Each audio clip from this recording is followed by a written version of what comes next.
Everyone is back, I hope, revivified, refreshed, and ready to go on until 8 p.m. Does any member wish to speak on this amendment? Deputy Hegra. Thank you, sir. This will be quick and brief. We voted to remove GST of period products. Until such time as all products are made free, then I will be supporting this proposition. Deputy Rob Ward. Equally as brief, the solution to this is to keep the vote that we had in the Assembly, provide free ones in certain places because that's all where they are, and we have, if I can quote, the best of both worlds. Thank you, sir. Does any other member wish to speak on this amendment? No other member wishes to speak? Then I close the debate and call upon Deputy Feltham to respond.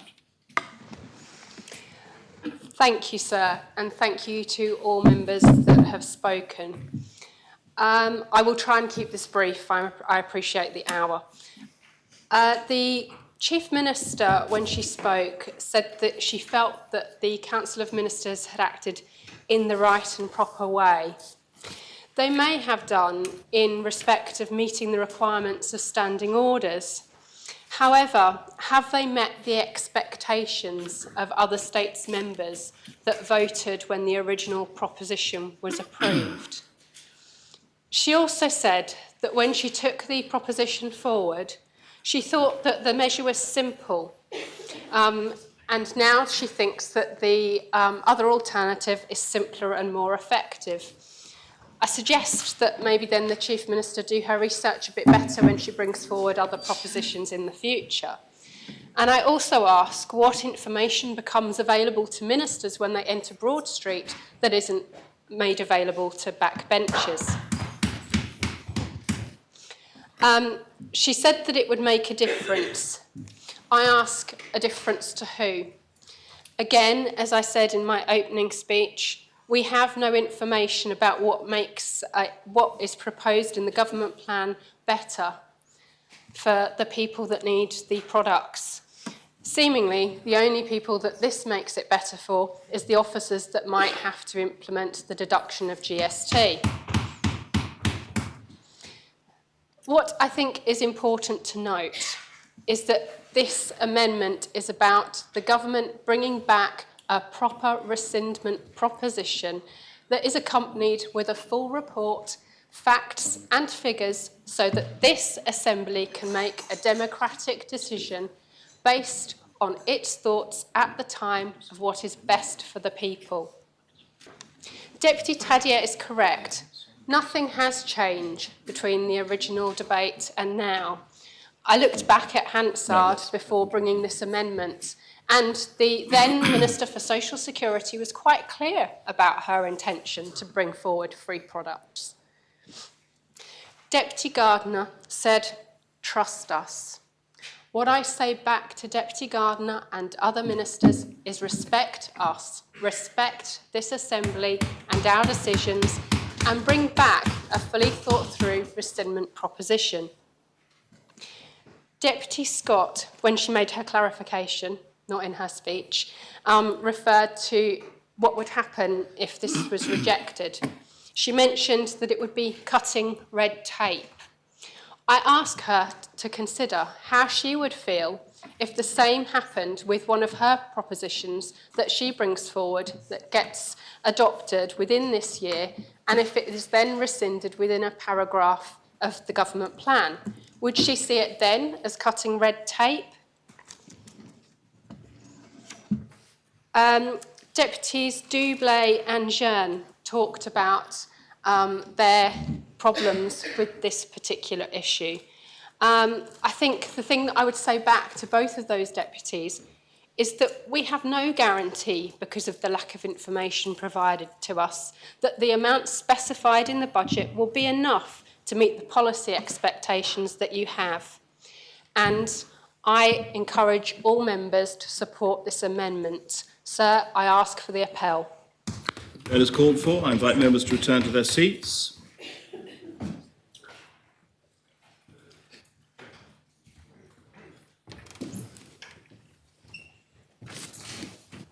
Members have had the opportunity of returning to their seats. Then I ask the greffier to open the voting. The vote is on the 22nd amendment. I ask members to vote.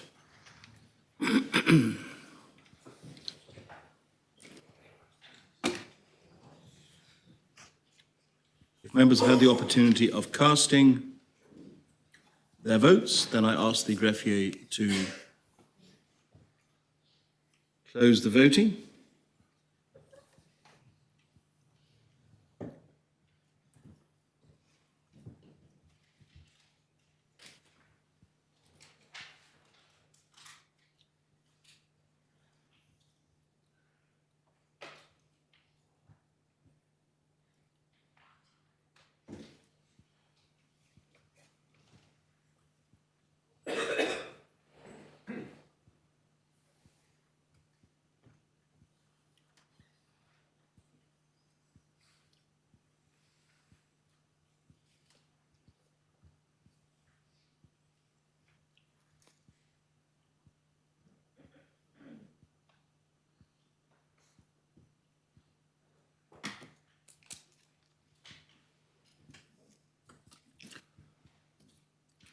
The amendment has been adopted. 24 votes pour, 22 votes contre, 1 abstention.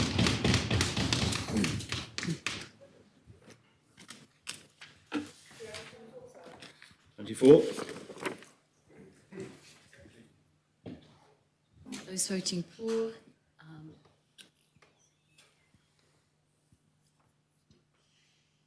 the Chat, the Conotop of St Saviour, and the Conotop of St One, and in the Assembly, the Conotops of St Helier, St Lawrence, St Ballard, Trinity, St Martin, St Clement, and Grooville, and St Mary, and Deputies Southern, Tadier, Luce, Lahegara, Rob Ward, Alves, Mezek, Coles, Porre, Catherine Curtis, Faltham, Kovac, Barbara Ward, and Andrews. Very well. The next item to be debated is the Fifth Amendment, Country Parks lodged by the Conotop of St Helier. The main responder will be the Minister for Infrastructure, and I ask the greffier to read the amendment. Paragraph I. After the words Appendix 3 to the report, insert the words except that in Table 21 on page 54. A. There should be inserted a new line for an additional feasibility project entitled St Helier Country Park, and the figure of £100,000 inserted in the column for the 2023 estimate in the line. And B. In the line for emerging projects, the figure in the column for 2023 should be reduced by £100,000. Well, Conotop. Thank you, sir.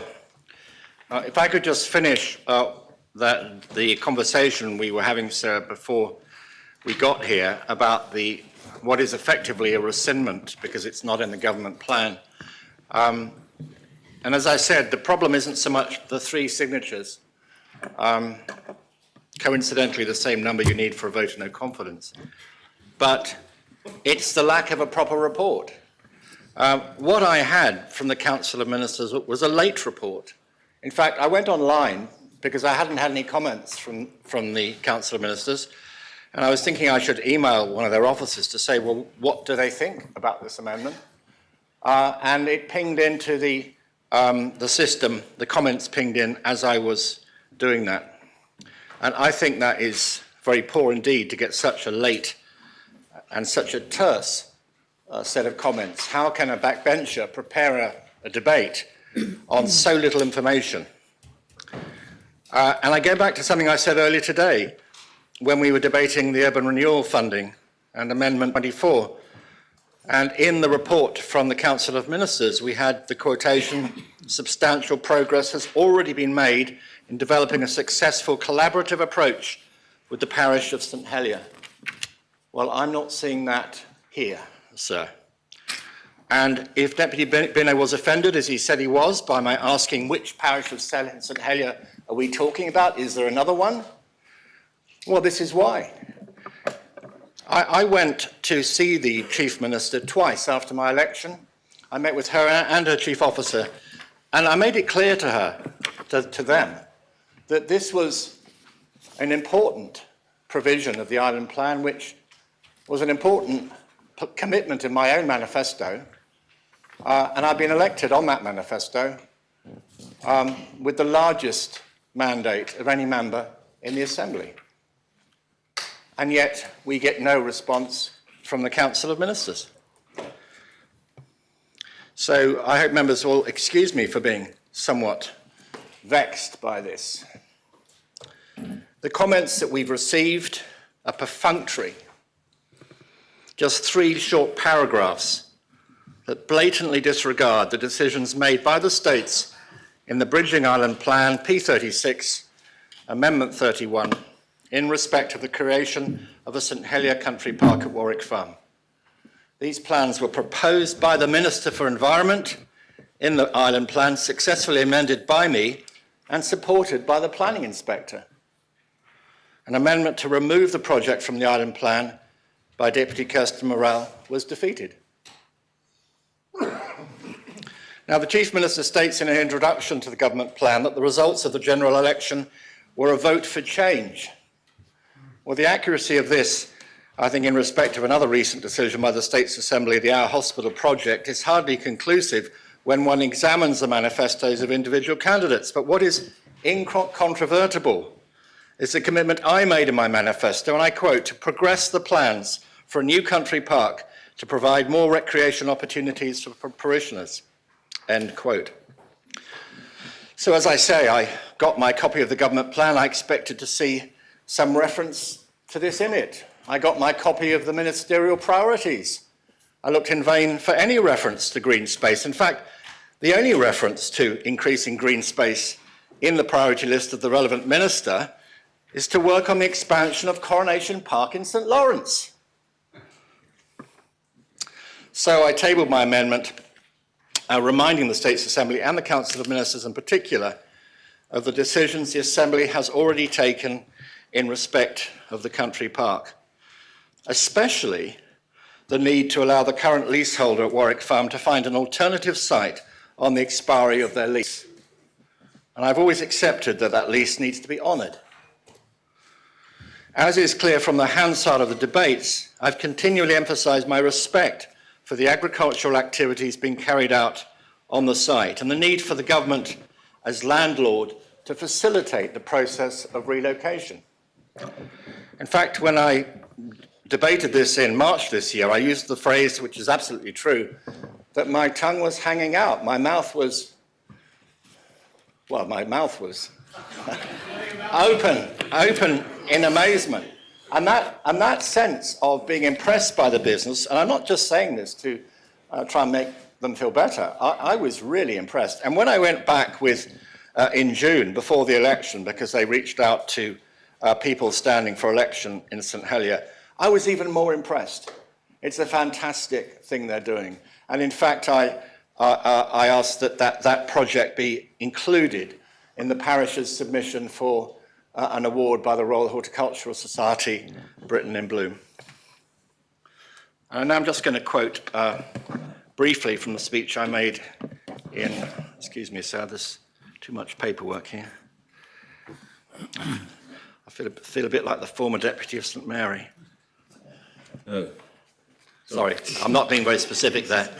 I'm not going to try and get my computer to fire up, so I'm just going to carry on. I think the point I want to make about the activities that are currently being pursued on the site is that they are fantastic and they must continue, but Warwick Farm is a publicly owned site.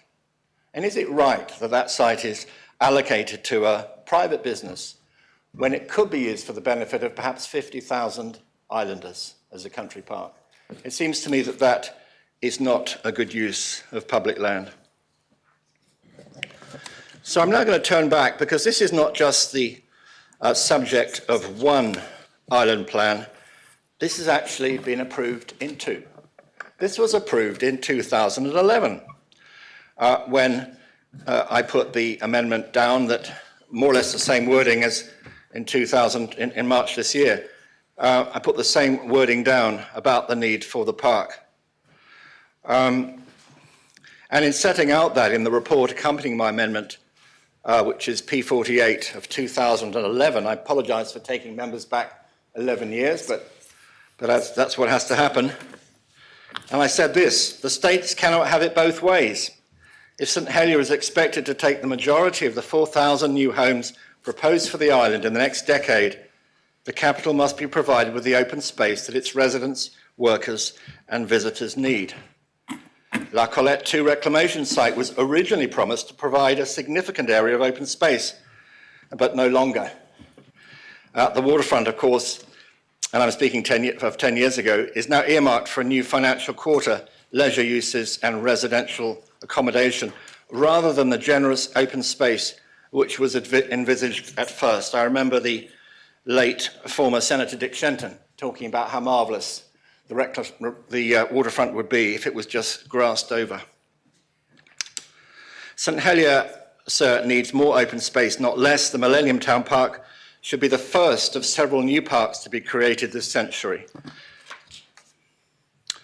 And I pointed out that the majority of the amendments had been considered by the St Helier Roads Committee and helpfully modified by its members. The idea that users of town, and I'm not just talking about St Helier, but St Saviour, St Clement and all the urban area, should be able to access a country park, came from a visit I made several years ago to Eastleigh Borough Council and an introduction to the Itchen Valley Country Park, 440 acres of countryside, managed and protected for the benefit of the densely populated towns and city in the immediate vicinity. As I was shown this area by some council members, I found myself wishing that St Helier could benefit in a similar way from close and convenient access to the countryside. And that's when I started the work that led to the 2011 Island Plan Amendment.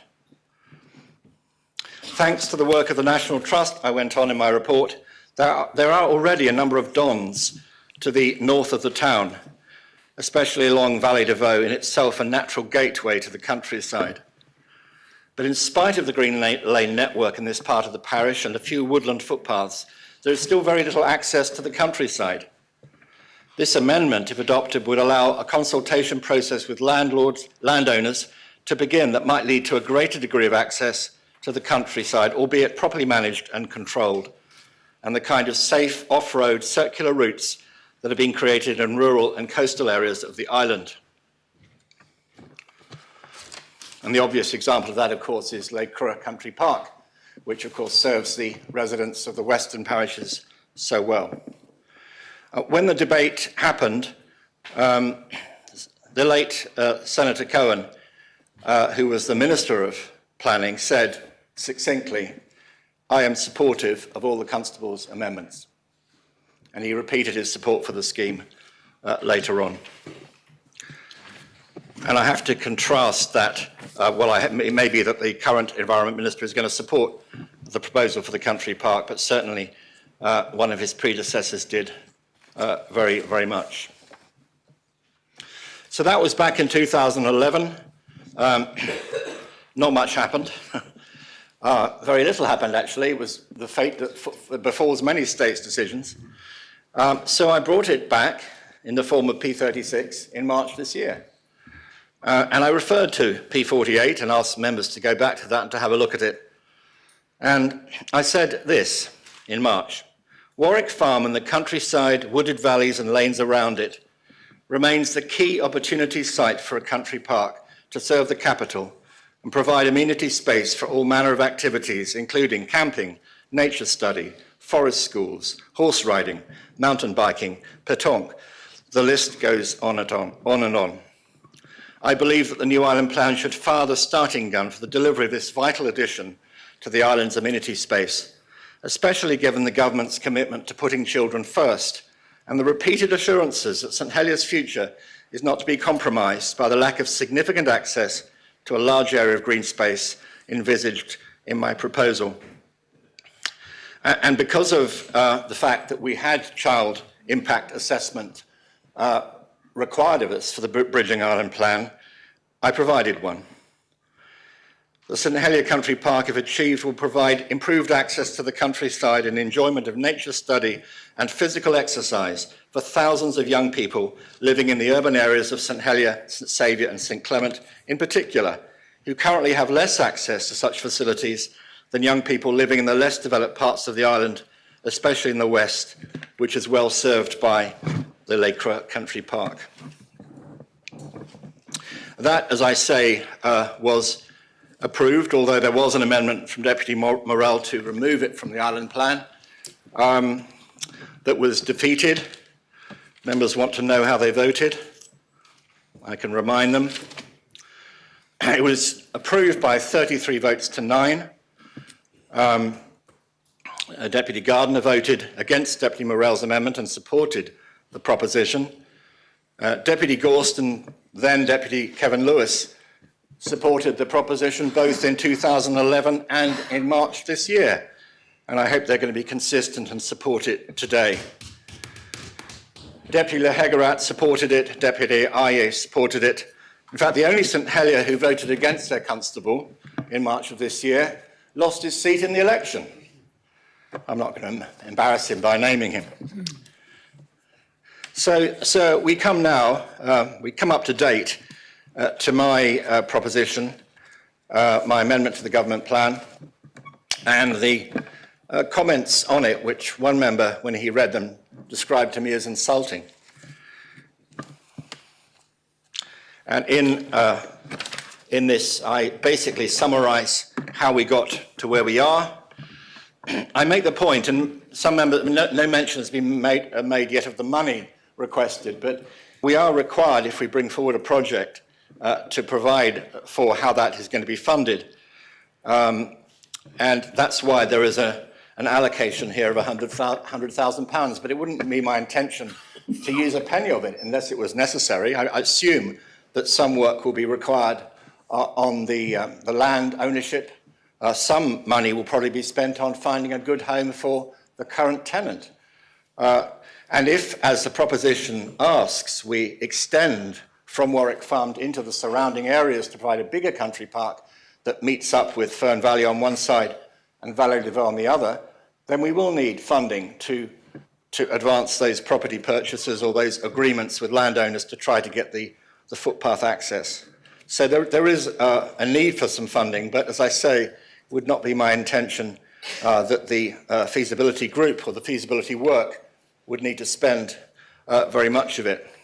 And I note also, I forget which debate I was reading or rereading, but one member objected to the states having to pay to run the country park. And I would assure any members that are concerned about that our excellent Parks and Gardens team down the road at the St Helier Parish Depot will be more than capable of maintaining this for the benefit of users from all parishes.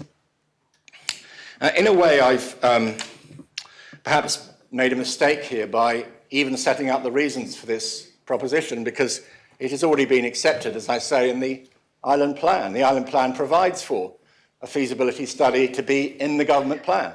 So why am I rehearsing the arguments? Why am I inviting critics of the idea to come back for another go? I suppose I could do that in my summing up, but I'm conscious that we will be getting very tired by the time I sum up, if indeed it's this evening. And so I thought I should set out a few of the original objectives of the idea to members. So I think that's all I need to say at the moment, and I look forward to members' comments. Is the amendment seconded? Yes. Deputy Morell. Thank you, sir. And as the main proponent named by the Constable in this particular saga, I'll step forward to speak first. And I do so, having said, as I said to the Constable earlier, because he does seem to think that I am playing some sort of role in this, as I have done nothing to bring people round to any particular opinion on this matter, except to state my objections, and then only once. The problem I have had with this country park that was brought in the island plan is that it does displace an innovative business set up by former firefighters in Jersey who saw an opportunity to try something new. And against all the odds, they have done exactly that. And yes, the government chose to lease them Warwick Farm on a 9-year lease. And those firefighters have turned that into a really quite remarkable business, which is not only generating money, I'm sure, for itself. I don't know how much profit it does or does not make for itself, for the owners, but I know that it's transformed our landscape because you now see hemp growing in fields all around the island. And that's entirely due to this business, Jersey Hemp. It's a cover crop that's used across Jersey, which sinks nutrients into the soil and does incredible good for the soil in fields around the island. And so I had this real problem with the government having entered into a lease, a 9-year lease, which, through the infrastructure department, which back then in April or March this year when we were debating the Bridging Island plan, because of Constable Crowcroft's desire to have a country park, to date he is the only person I've ever heard ask for a country park. I've not heard a single person in this island else ask for a country park, was going to throw this business out on its ear. And the constable says time and again, he says it in the report, he said it in the reports back then, oh, they can finish their lease. That's not correct, sir. And today that stands as not correct. That was a 9-year lease. I believe it's to go through to 2027. Within weeks of the island plan being passed, and I can only believe that the constable must have agreed somewhere along the line, a break notice was issued to Jersey Hemp by the infrastructure department, reducing their lease from 2027 to the beginning of 2023, January 2023. There was no, oh, let them finish their lease. Not at all. In fact, according to the wording of that island plan amendment, the country park's meant to be set up by the end of 2025. So there was never any intention on the constable's part to allow Jersey Hemp to stay at Warwick Farm to the end of their lease. Now, that would have given... Sir, can I make a point of order, please? If it's a point of order, yes. Well, I just think the deputy is straying very close to imputing improper motives when he says there was never any intention of me to honour a lease to Jersey Hemp. I think that's... Sir, may I? It's pure conjecture, sir. Well, the answer is, as I'm sure everyone is aware, it is not open to members in any speech to impute improper motives to other members of the Assembly. But on the assumption that's not where you're going, Deputy Morell, then please continue. I'm not. I'm just trying to say exactly what's stated in the amendment brought by the constable himself, which says that at the end of the first sentence there should be inserted the words, oh, sorry, I don't know if I'm looking at the right thing, at the expiry of the present lease in January 2023. The lease was till 2027. There was a break clause, which is what the constable wanted to be used. That's not the end of the lease, that's foreshortening the lease, sir. And so all I have ever asked is that this country park idea, which I can see lots of value in, as the constable quite ably just said, is put on hold until this business, which has done so well, run by Jersey people, fire officers, who are just given the chance that the government is faithful to the lease that it signed with them, properly faithful in the spirit as well. Because to set up a business such as this, they're growing plants, they're processing those plants into products. It is not something which they can just close down tomorrow. They've put 5 years of hard research. They're at the cutting edge of world research in this area, as far as CBD products are concerned.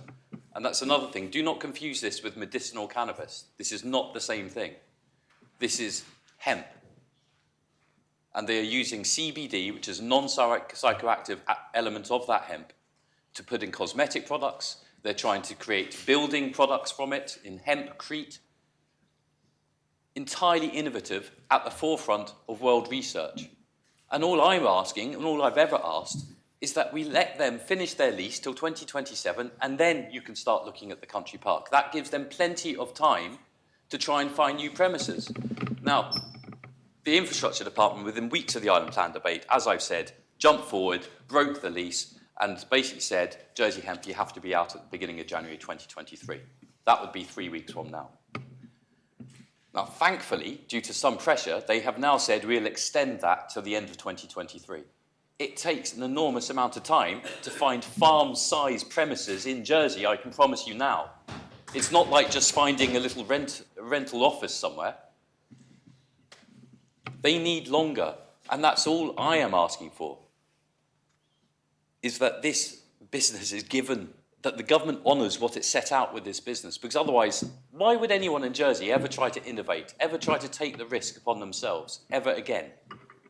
We need an economy which actually functions, people who want to take the risk and try something new think to themselves, yes, I can, and I know the government won't cut me off at the knees in the process. But that's what this all does. Now, do not get me wrong.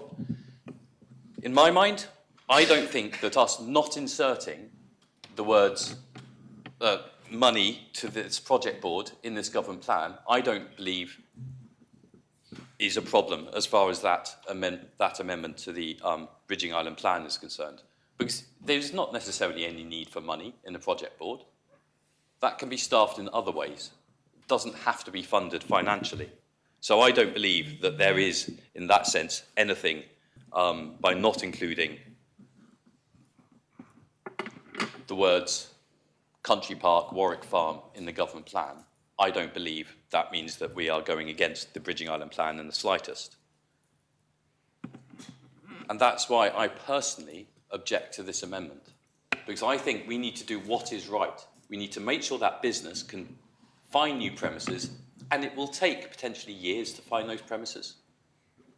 Finish that lease at the latest 2027, then they can move out. Then the process of doing the country park, which will potentially take years, will have to, can take place. That is the proper order of things. That is how you do this, whilst maintaining faith in the government as a faithful partner when it signs things such as leases. And yes, I do feel as strongly about it as the Constable does his country park. And I appreciate that. And I have no problem with him wanting his country park. I just wish that he would also let businesses thrive in St Helier, rather than have them cut down at the knees.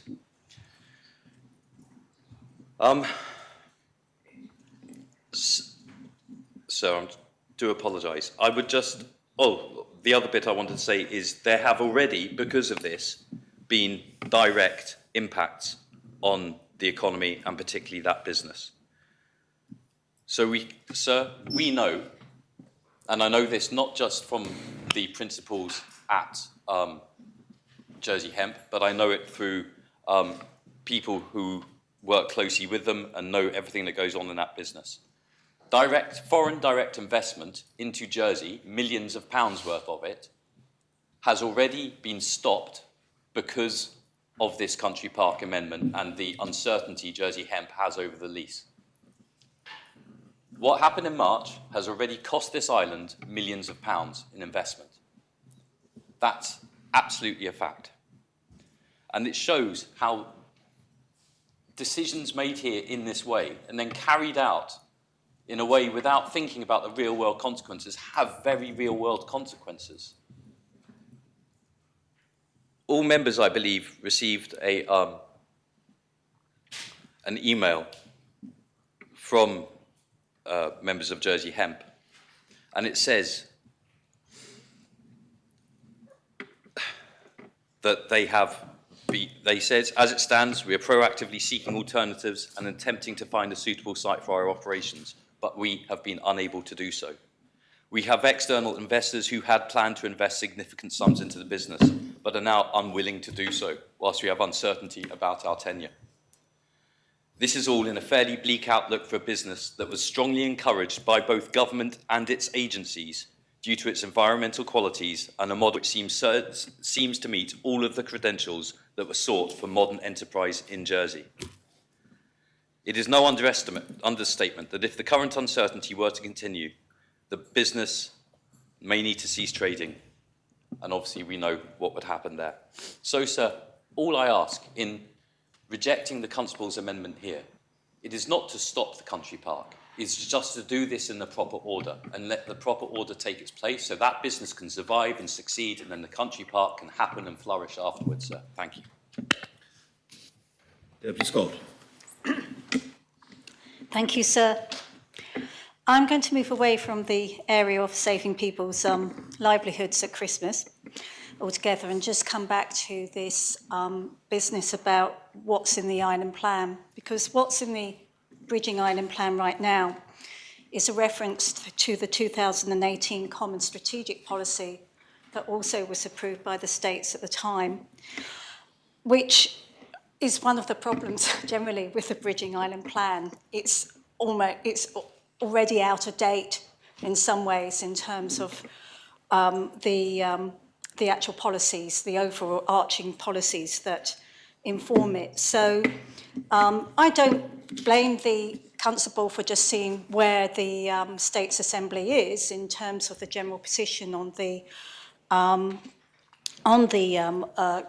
proposal that's in the Bridging Island Plan right now.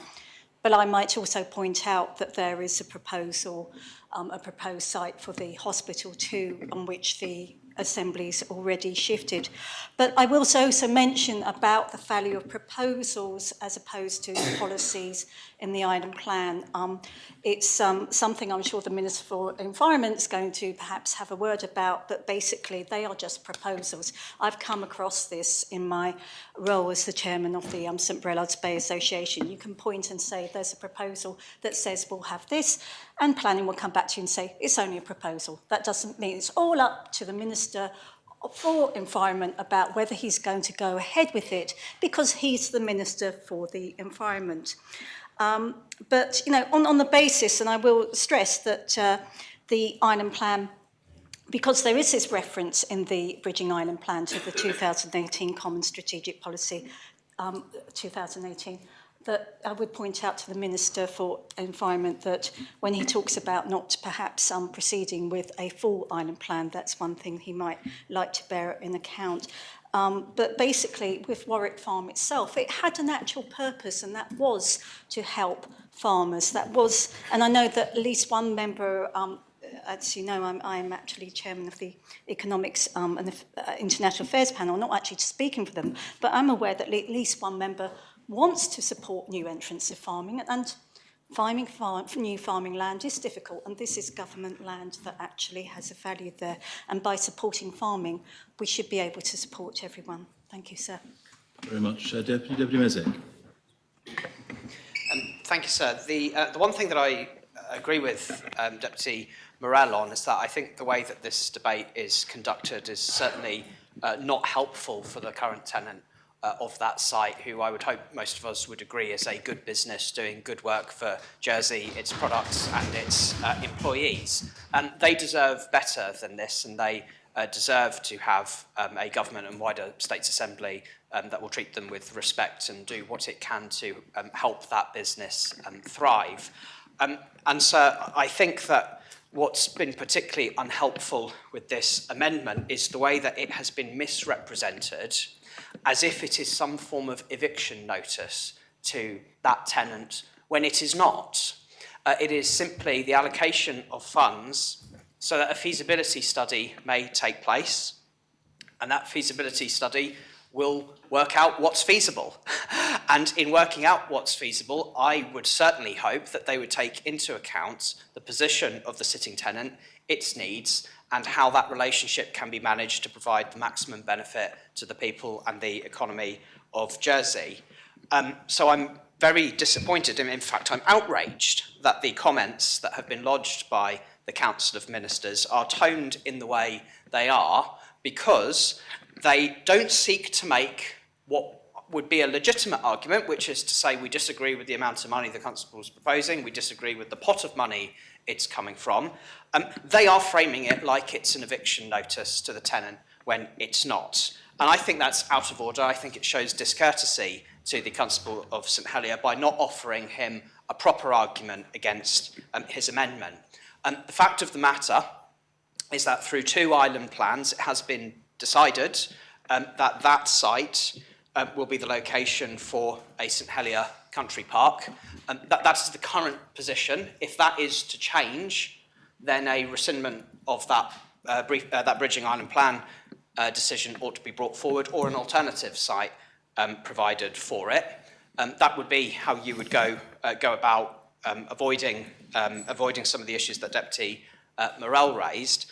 It's not to make the argument that is made in these comments, which is a complete straw man argument, because it's not the point of the amendment from the Constable of St Helier. Now, as a St Helier South representative and somebody who lives in a densely populated part of St Helier, I'll have to admit that I don't see it as a burning priority for a country park in St Helier to be delivered as a matter of urgency. I think that green spaces closer to the centre of town are more urgent. But that's not to say that I don't actually really like the idea of having some form of facility on the outskirts of town. Constable of St Helier has referred to Le Creux. I think that having that kind of facility would be wonderful, a bit closer to town. But that doesn't have to be delivered immediately. That can wait a few years to be done. But to know how we get to that point, at some point, some people will have to get around a table and work out what's possible, work out what funding might be necessary for it, work out what the timeline might be for it, and work out how the issues with the sitting tenant are dealt with properly so that they can be supported to thrive. That they don't have an open-ended tenancy for that area with an implicit agreement that they can operate there forever, and they knew that when they set up, but there are options that could be taken to support them. One idea that I personally like for them would be for the government to help support them take on a disused glasshouse site somewhere else and get that back in action, rather than some suggestions there have been to lose those sites, because that is what they exist for, and that could be killing two birds with one stone if we pursued that instead. So I'm extremely disappointed in the Council of Ministers for not framing this debate in the way that it ought to be, which is about whether this money is used for that feasibility study, and instead they've dismissed it offhand with a complete straw man argument, pretending that this amendment is somehow an eviction notice to the tenant when it is not. And that's unfair on the tenant for that site, and it's unfair on us as States members to be presented with that false argument. So I'm, of course, left with no choice then but to support the Constable of St Helier and hope that by sending that signal to the government that you cannot ignore the decision that has been made by this body. We're having a lot of those debates lately, aren't we, about government ignoring decisions by the Assembly. I hope the result of this amendment is the same as the previous one. Say to the government, if you want a different solution, come to the Assembly and ask for it, rather than presenting comments like this. And then at some point in the near future, when that body does its work, we can determine what the best way forward is with that country park, whether that is to put it off a little bit longer until an easier time to deliver it, what support that might mean for the sitting tenants, that we can all feel comfortable with, that they're being done justice, and what may or may not be done in the meantime. And I will say, sir, the Constable referred to the Millennium Park in his opening speech. And I enjoy telling visitors to the island about the story of the Millennium Park. And one of the things I always say to them as we walk through is, what year do you think this was built in? And they all say, I'd wager 1999, 2000, 2001 maybe. And then we, of course, have to tell them when it actually was delivered, which was a decade late. And is that the situation we're going to be in here, that because we can't get the politics right around the commitment that we've made for the St Helier Country Park, that it keeps getting put off, and we have these rather undignified debates in the meantime, where we send off all the wrong signals to those who live in St Helier and want access to open green space, and to a sitting tenant whose business deserves to be able to operate in an environment that the government supports them to thrive in. So I hope members will say to the government, come back with an alternative if that's what you want to do, but to dismiss this amendment in the terms that they have as unacceptable and showing discourtesy to us. On to Hobson Peter. Thank you, sir.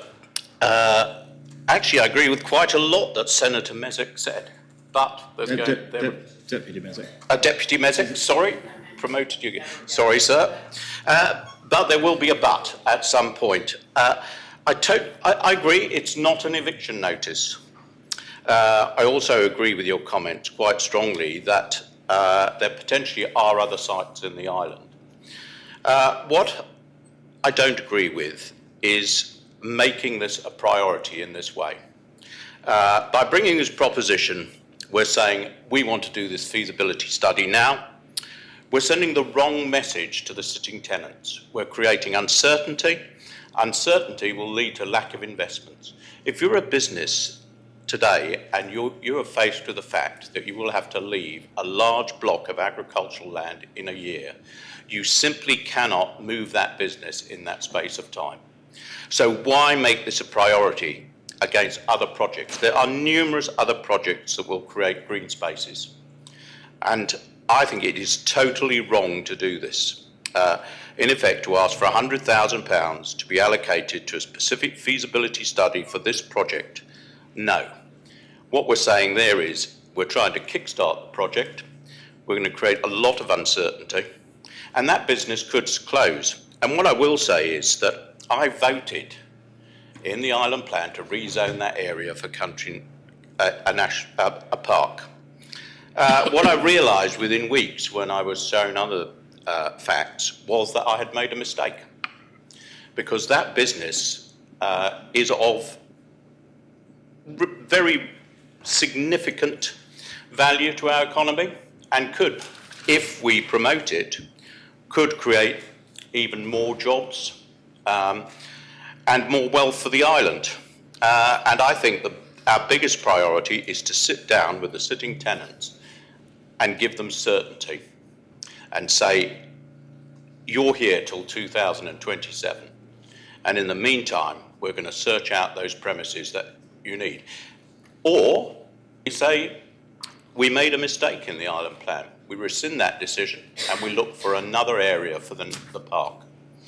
And that's basically my point. We shouldn't be making this a priority. We're sending out totally the wrong message. It may not be an eviction notice, but to those sitting tenants, it's going to feel like one. Thank you, sir. Constable St John. Thank you, sir. Sir, I remember the debate in March of this year. Deputy Mezek has raised some very good points about collaboration, I'd suggest, about looking after the existing tenant whilst working in parallel, looking at the solution.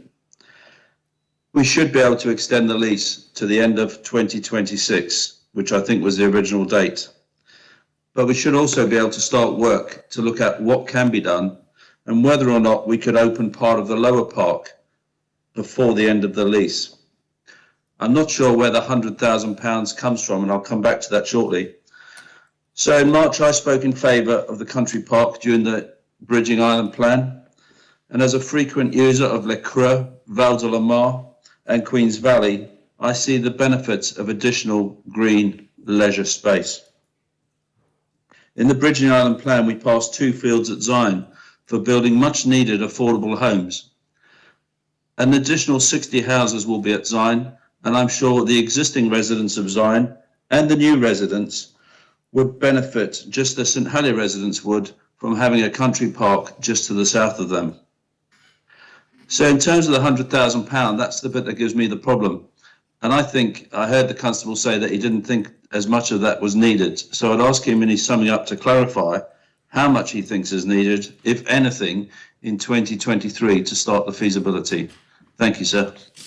Deputy Hull. Thank you, sir. I would just like to echo what the Constable of St Peter has said. And I think that we should, I had never seen a hemp farm before. We were very lucky to be able to go and see it. And the tenants there are doing an amazing job, and it is a very innovative business. And I agree with the last 2 speakers that we should let you carry on with their tenancy for as long as possible. They have invested huge amounts, millions of pounds, into their business. And I think there may be other solutions to the area for St Helier. There's Adelina Wood that they can use, and I think it would be good that we get together and perhaps there's a better solution to this. And if I'd been here, I would not have voted for this area to be a country park. But I think, I understand that St Helier needs green space, but I think we need to get together and not go ahead with this amendment at the moment. Thank you, sir. Deputy Hegra. Thank you, sir. The constable is correct in that I voted for the country park, but what I think he failed to say was the fact I also voted in favour of the amendment brought by Deputy Morell. having been or come from a tenant farmer background, I'm very minded that we need to preserve spaces for that purpose. It is very difficult because obviously I also represent District North, and I'm conscious of the fact that we need to ensure that there's much green space for them. I've seen this site on more than one occasion, yes, like others seeing the hemp farm, but I've seen it previously to that in other produce and things being grown there. From my perspective, as I said at the time, I voted in favour that they would have been able to continue and at least finish their lease. And what I would like to see, sir, is the fact that when we were building the large hospital at the top of the hill, there was going to be a superhighway, and I'm going to say that, going up West Mount, and that meant the eviction of the bowling club. And strangely enough, the bowling club was actually going to be going to Warwick Farm. So what I would like to ask, and is that, or rather what I would like to throw out there into the mix, is the fact that if we're going to, I think we should leave the tenants there, and I think we should endeavour to try and find an alternative. But for those of you that have walked around this site, it is enormous. It is a huge site, and I think that there might be more than one thing that can actually be on that site. So I think before we close our minds to do we have a hemp farm or do we have a country park, I think maybe we need to actually sort of look at some of the options that may already be sitting there. And if we were going to have a bowling club there, then there's obviously some green space there that can be used to start the process. So I think the thing is that let's not forget there could be different options. Thank you, sir. Does any other member wish to speak on this amendment? If no other member wishes to speak, Deputy Gardner. Thank you, sir. And I would like to echo Deputy Lahagarat that more than one thing can be done on that side. And I felt I need to stand up because also my name was mentioned and I voted in favour. But there are two things happened since then. First, I went to my second visit to the Warwick Farm, and I've seen huge development. When I spoke previously at the Assembly, I remembered Warwick Farm 3 years ago when it was one lab and couple houses. But after the debate, through the summer, through the election campaign, I visited them again. And I was impressed the development that has been done on the side to move this operation. We're not just talking about hemp oil, we're talking about construction blocks, we're talking about a clean food production for animals. It's all organic, it's all natural. So my views about finding the new premises changed. I do believe we need a country park, but it can be done in 27 when we find another properties, and in the meantime, we can use it. Something else I would like to throw into the consideration. I was canvassing at Valley de Vaux. Now it's my district. It wasn't fully my district before. And I spoke with the residents, and residents' feelings are mixed because I wrote it down. They are not sure what the effect of this country park would have on Valley de Vaux. I would like to ask Constable what engagement was with the National Trust. Again, I didn't have direct conversation, but I've heard different opinions from the National Trust. Are they supporting this idea, or and if yes, in which form? And the last thing, also, we have Valley de Vaux that parish needs to continue and develop, and we can work on this together because Valley de Vaux, it's amazing green space that completely unused. We can protect their flora, fauna, bring schools, and use this green space of the area that don't use much. As Constable now, part of the future places groups, as myself as well, this is the board. This is where we can discuss about the next steps. And as Deputy Mezek said, I would like to see first development in the center of St. Helier. And as a future places, we already allocated Labar and Springfield's spaces to be future parks. So there is process, and if we need to find the money for feasibility study through the discussion, through this group, we will work together. It's not about rescinding. Nobody wants to rescind. We're just saying it's not today. We need to make sure that we work together and it will be delivered. And as St Helier Deputy North, I will be working with the constable to make sure that it's happening. But this £100,000 doesn't sound right today. Very much. Deputy Tom Binney. Sir, yes, very briefly. I know everybody's probably getting tired. I had prepared to say quite a bit more because I thought I was responding, but I think there's still probably one or two things that need to be focused on. For my money, Warwick Farm is to be of use to a good number of people, particularly children. It's far too far from town. I've had this discussion on a number of occasions with the constable, and I'd suggested trying to identify some, before everybody falls down, I have to warn them, agricultural land that's a lot closer to town that would be a lot more usable. I just make the point that I think within the next 12 to 24 months, we're going to be crying out for uses for agricultural land because from what I hear, we're going very much in that direction.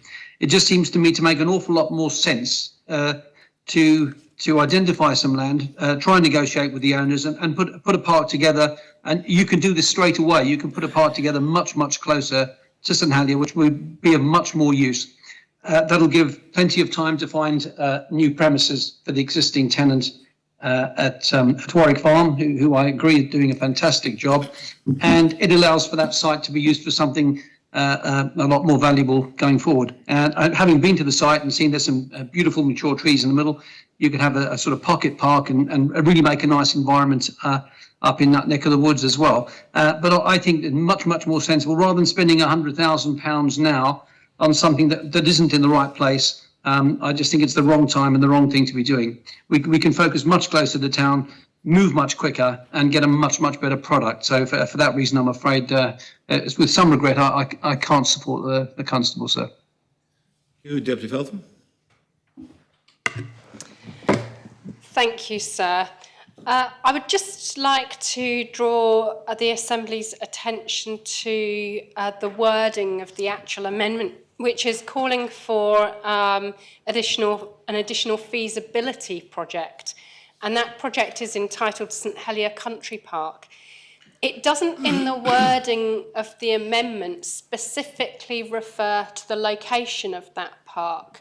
So for me, this is quite important, actually, and even more important given all of the reservations and the questions that members have brought up. Because I feel that this funding and this feasibility study could actually be used to answer some of the questions. It could answer the questions around, is this the right location? Can it work? Is there a better location? A feasibility study would also look at what would be the implications for the people currently utilising the space. What would be the implications for the nearby residents? So I would urge those members that have spoken against on the basis that they have reservations about whether this is the right solution for a country park to think again, to look at the wording of the amendment and to think about whether actually a feasibility study is the right next step.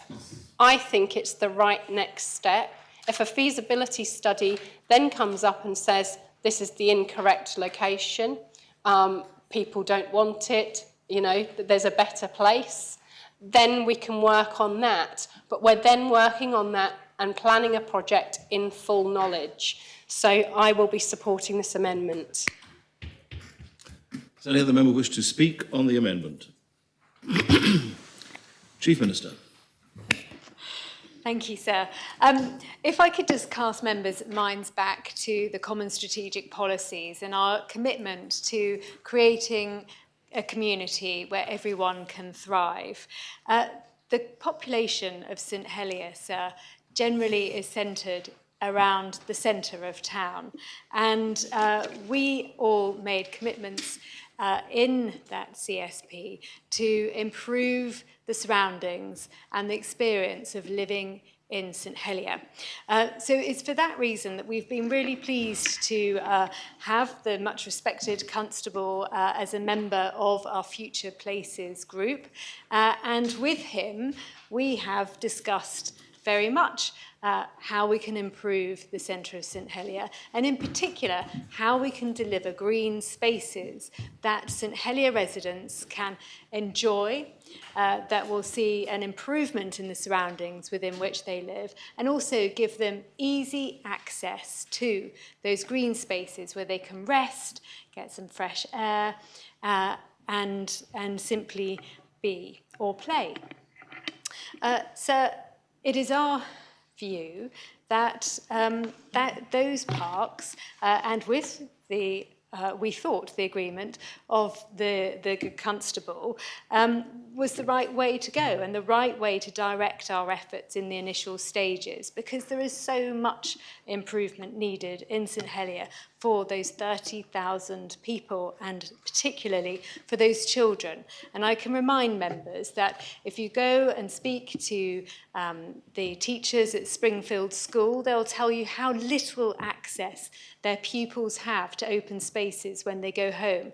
They have over 90% of those pupils have no access to open space when they go home, neither communal nor private open space. And that is something that we're all dedicated to changing. So we have to focus on our priorities. And for me, our priorities should be in the centre of town, not a drive away, not almost in Trinity. And so, sir, I really would urge members to reject this amendment, because there really are greater priorities to be achieved sooner.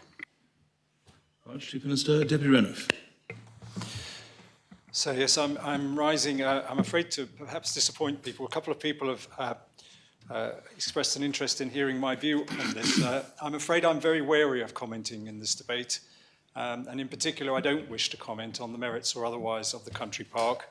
And that's because, as Minister for the Environment, I may be called upon to determine planning applications relating to Warwick Farm. And if I express a view one way or another as to what the best use of that site is, then I fear I would risk compromising my impartiality in that eventuality. So I'm afraid that is all I have to say. Does any other member wish to speak? Deputy Farnham. Thank you, sir.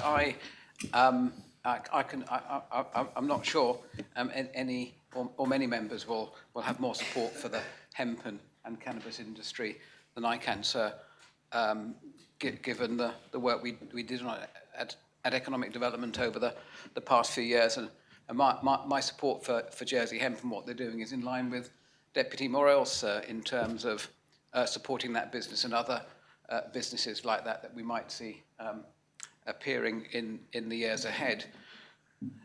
However, and I think I think Deputy Lahaga might have mentioned this.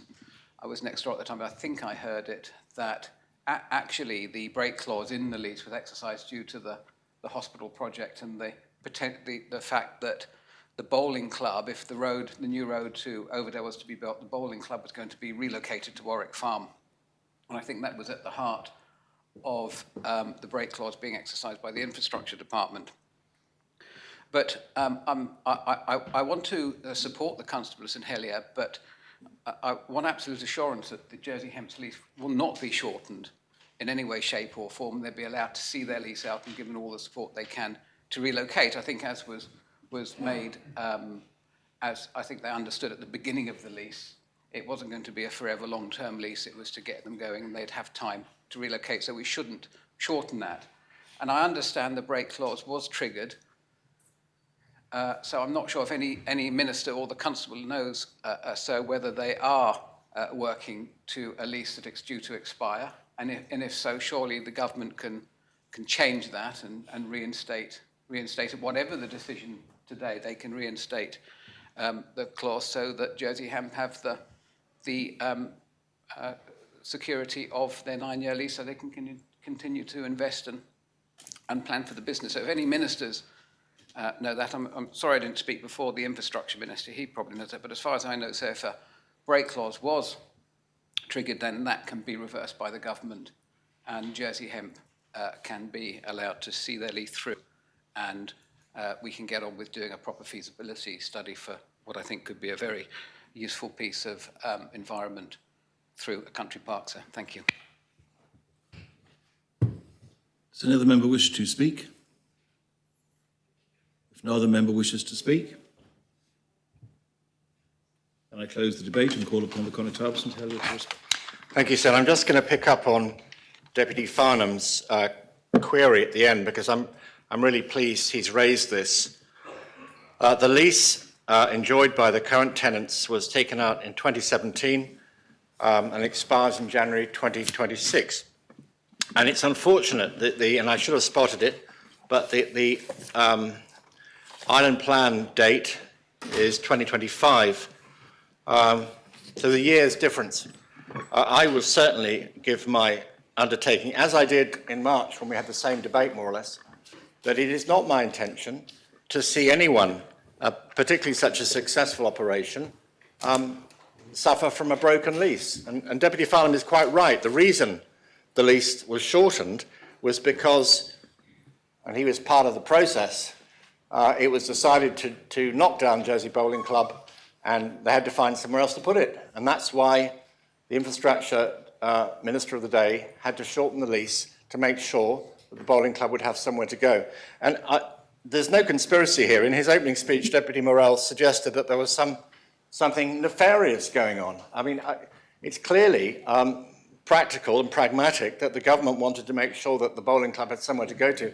And it may be that that situation hasn't been changed because we still don't know where the bowling club is going to go. I mean, we've had assurances from the new government that it's not their plan to dig up the road and create a superhighway and knock down a bowling club which has more than a century in existence.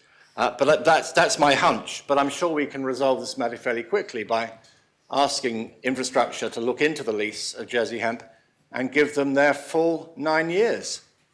But that doesn't actually help this evening, because what I'm hearing, and actually what the current tenants will be hearing from the Assembly if they're listening, is very much mixed messages.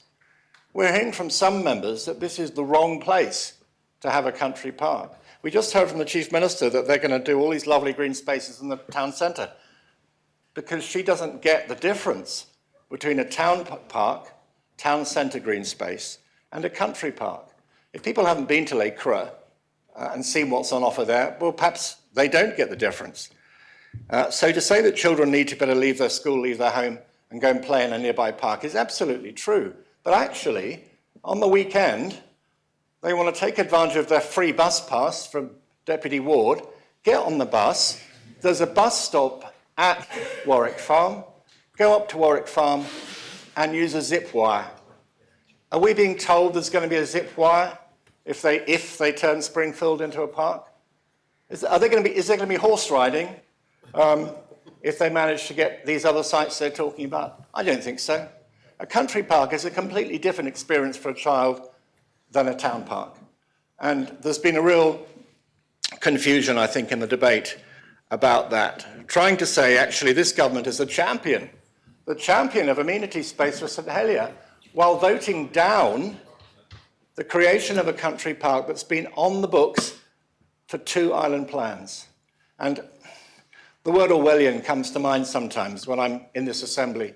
It does seem to me to be a little bit reminiscent of 1984, that you can have a government that is turning down 2 island plans worth of commitment to a country park in the name of improving open space in St Helier.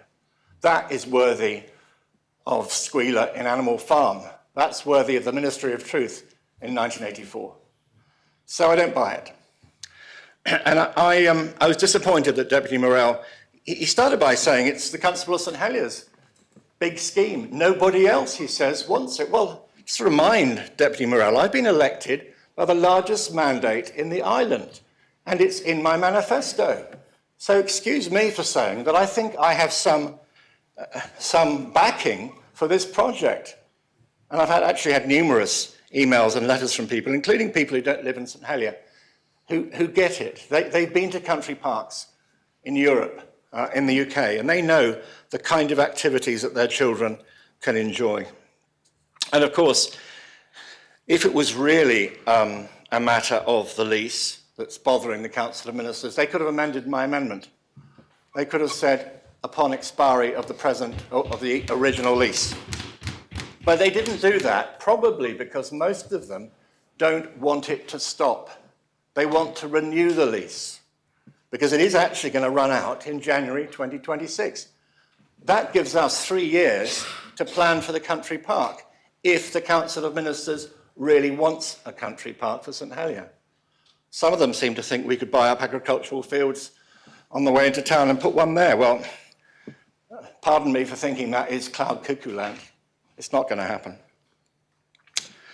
So I'm not going to go through all the individual speakers, because members can hear I'm losing my voice. But I think I've given a complete assurance, an absolute assurance, as I did in March, that it is not my intention to see the current tenants have their lease shortened by 1 day.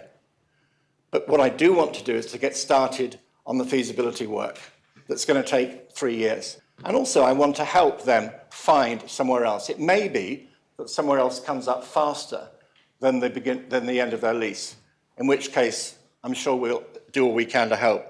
But it may well be they might need a bit longer. I'm a reasonable person. After all, I've been trying to get this project through now, sir, for 11 years. I think a year or two is not going to make any difference. But as I say, my suspicion is that resistance to this proposition, this amendment, is not about the time. It's about the thing itself. The thing itself, which is approved by the states in 2 island plans. And as I say, sir, if I lose this proposition, pregnant pause, if I lose this proposition, I will come back in March. I have to leave 3 months before it can be redebated. And I'll come back in March and I'll ask the states to agree that on the expiry of the present lease, the states agrees to set up a country park at Warwick Farm. And let's find out what people really think about this project. As it is, so I would like to get stuck into it now. I'd like to get that feasibility group together. As I say, I don't think we need to spend much of the money, but we have to put a figure in to even get it in the island plan. And I ask members for their support. Thank you, sir. Ms. Conatub, would you call for the appel? The appel is called for. I invite members to return to their seats. And I ask the greffier to open the voting. Vote is on the Fifth Amendment, Country Parks.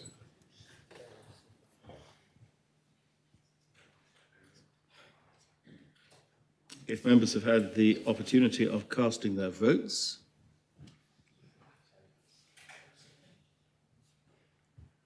then I ask the greffier to close the voting.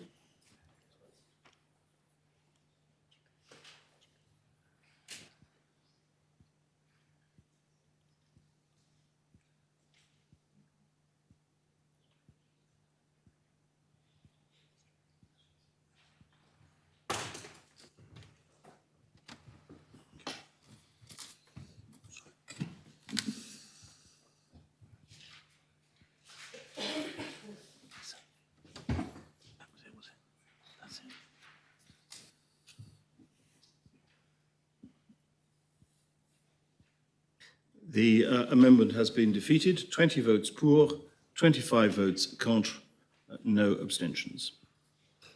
Can I have those who voted against, please, sir? Those voted contre in the Assembly, the Conatub of St Peter, Deputies Labby, Luce, Morel, Lehegara, Ayer, Gardner, Gorst, Moore, Scott, Renouf, Jean, Miller, Howell, Ferry, Curtis, Barbara Ward, Wilson, and in the chat,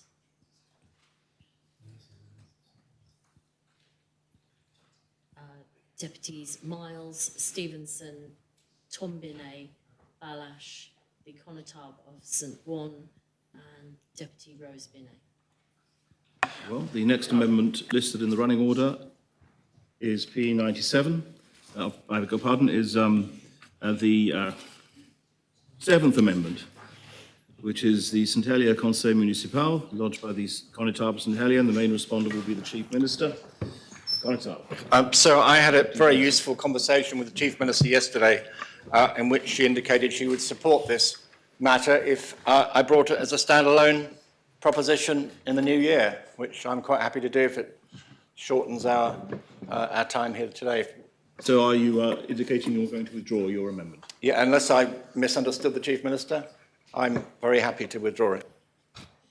Chief Minister, did you want to comment as to whether the Connétable's understanding is correct? There or thereabouts, sir, yes. We did discuss what the Constable was trying to achieve with his Conseil Municipal, and we agreed, I think, that it was really a matter for the Assembly, not the financial request that he's making, because he didn't feel that there was actually a financial request of the amount he was indicating in his amendment. It was actually the other aspects of the work of the Conseil that the Constable would like the Assembly to debate. Yes. Sorry, the Constable, Connétable, you indicated is that a yes? that the Chief Minister was going to support if it was brought in the new year. The Chief Minister said it's a matter for the Assembly, and I wonder if that, I'm not sure that I understand what the position is.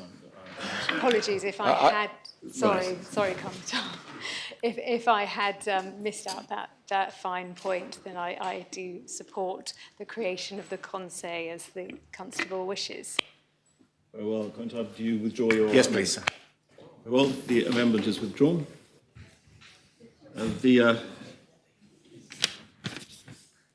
Next is the 21st Amendment, Gas Place Primary School Site lodged by the Council of Ministers. The main respondent will be the Minister for the Environment, and ask the Greffier to read the amendment. Paragraph I. After the words set out in Appendix 3 to the report, insert the words, except that on page 55, after the words, while the review of the project is concluded, insert the following words. This head of expenditure is also expected to be used to secure sites relating to the use of the gas place for a new primary school. The school would be set in an extension to the Millennium Town Park, and islanders should enjoy the maximum possible community access to and use of its facilities. In addition, the current Springfield School and Le Bas Centre sites will be transformed into new community open spaces, helping to create green access corridors for moving to and around the new school, and improvements to public realm and local active travel access routes, including to St Saviour's schools. Chief Minister, I should have asked whether you were accepting either of the two amendments, because we could have taken those as read, but are you able to indicate whether you are accepting either of them? I don't believe we are, sir. Very well. In which case, Chief Minister.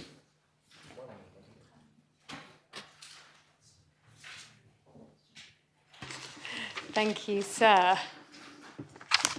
Apologies, there's some confusion here about who is responding to which. So, sir, as I mentioned in my previous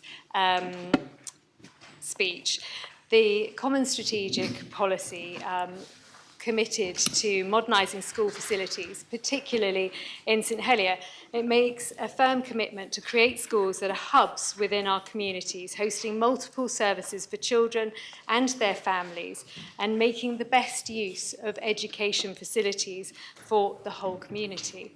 It also commits to ensure that Jersey's children and young people can access green space wherever they live, learn and play. This amendment seeks to go to the heart of these two vital and related issues by presenting an ambitious and balanced route to create new, modern and high-quality primary school facilities for children and families living in the east of town, and to ensure that all town residents and visitors to the area have access to more and well-distributed open spaces. The amendment proposes the creation of around 12,000 square metres of new public open space at the Springfield School, the current one, and the Le Bas Centre sites, a space of around a third larger than the current 9,000 square metres that is potentially available at the Gas Place site.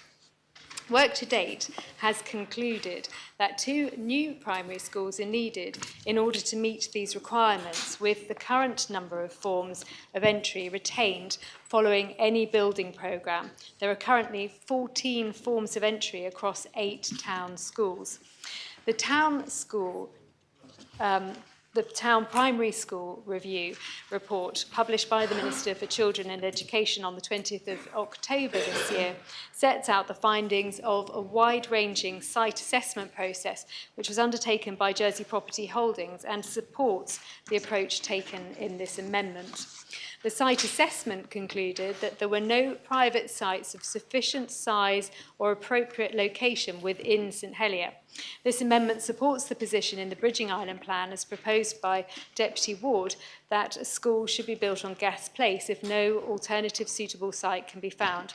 We have done the work and sadly no alternative suitable site exists. I therefore move the amendment.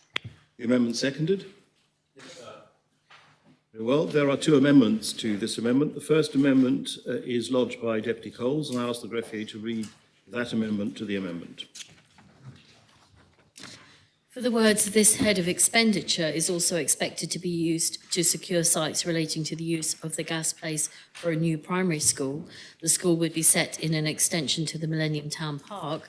Substitute the words, this head of expenditure is also expected to be used to secure sites relating to a new primary school on either the Gas Place or the former Play.com site, BOA warehouse, with a rapid review of both options to be brought to the Assembly within 100 days. The school would be either set in an extension of or adjacent to the Millennium Town Park. Deputy Coles. Thank you, sir. I want to start by saying that whatever the outcome of the vote on this amendment is a win for this area of St Helier. We gain a new and much needed school, as well as gain additional open and green space for people to enjoy. One of my Reform Jersey colleagues brought the amendment to the Bridging Island plan to make the Gas Place site for education and to prevent this area from becoming flats. So if this site becomes a school, wonderful. If the Springfield School site becomes a park, fantastic. However, during the election, constituents of the area made comments that they wanted the park to be extended. I made the pledge to them that if an alternative presented itself, I would ensure that it was considered, and I believe that this is the alternative. Previous assemblies have been accused of not acting or acting too slowly when opportunities come along that could change the course of action. And I feel that this is one of these opportunities, and we must take it. It is worth mentioning now that if this amendment isn't accepted, that the Millennium Park debate ends here, and it ends now, and it ends for good. There will be no revisiting it in the future. Why do I think the BOA Play.com site should be considered? Well, if this site proves feasible, we'll be able to extend the Millennium Park, and the conversation can continue. Why is extending the park better than the options of additional open and green space at LaBar Centre? At the moment, Millennium Park offers a landscaped area, a flat green grass area, a caged play area, and a children's play area. I believe this additional section could be used to plant a town arboretum,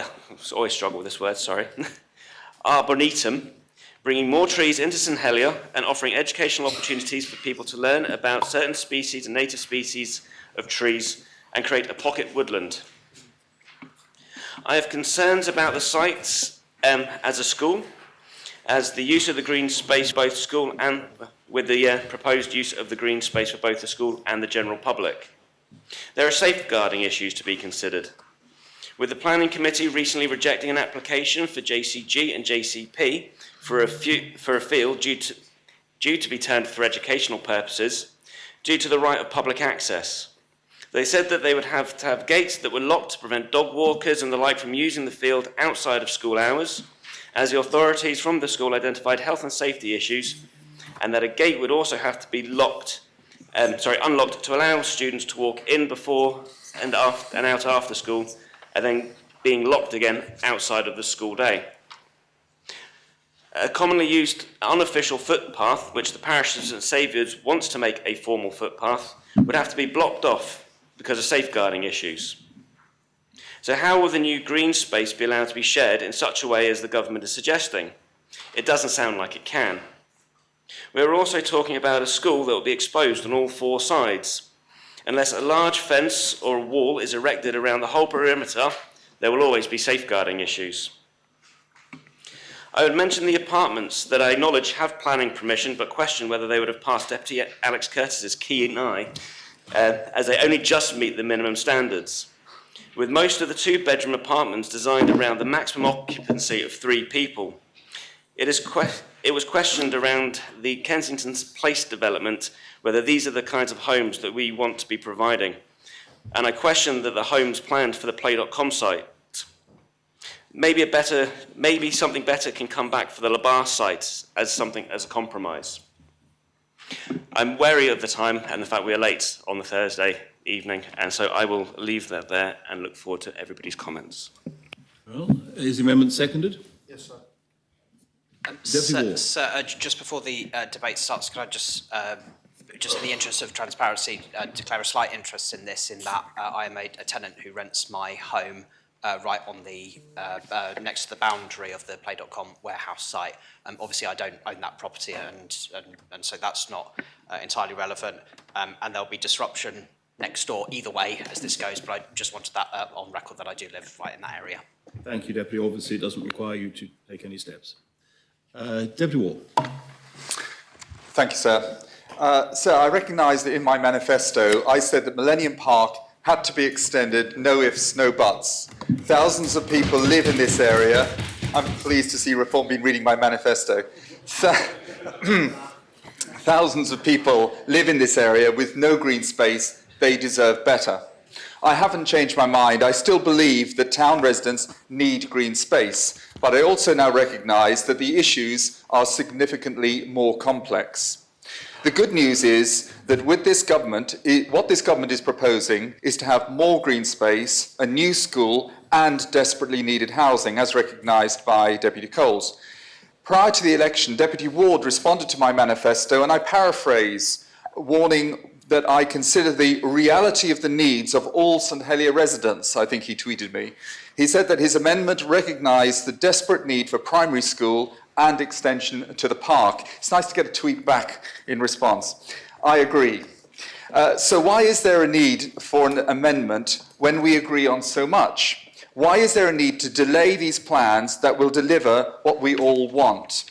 Because of this, I did write to Deputy Coles, asking him to consider withdrawing the amendment. After all, we want the same thing, but frustratingly, Deputy Coles refused.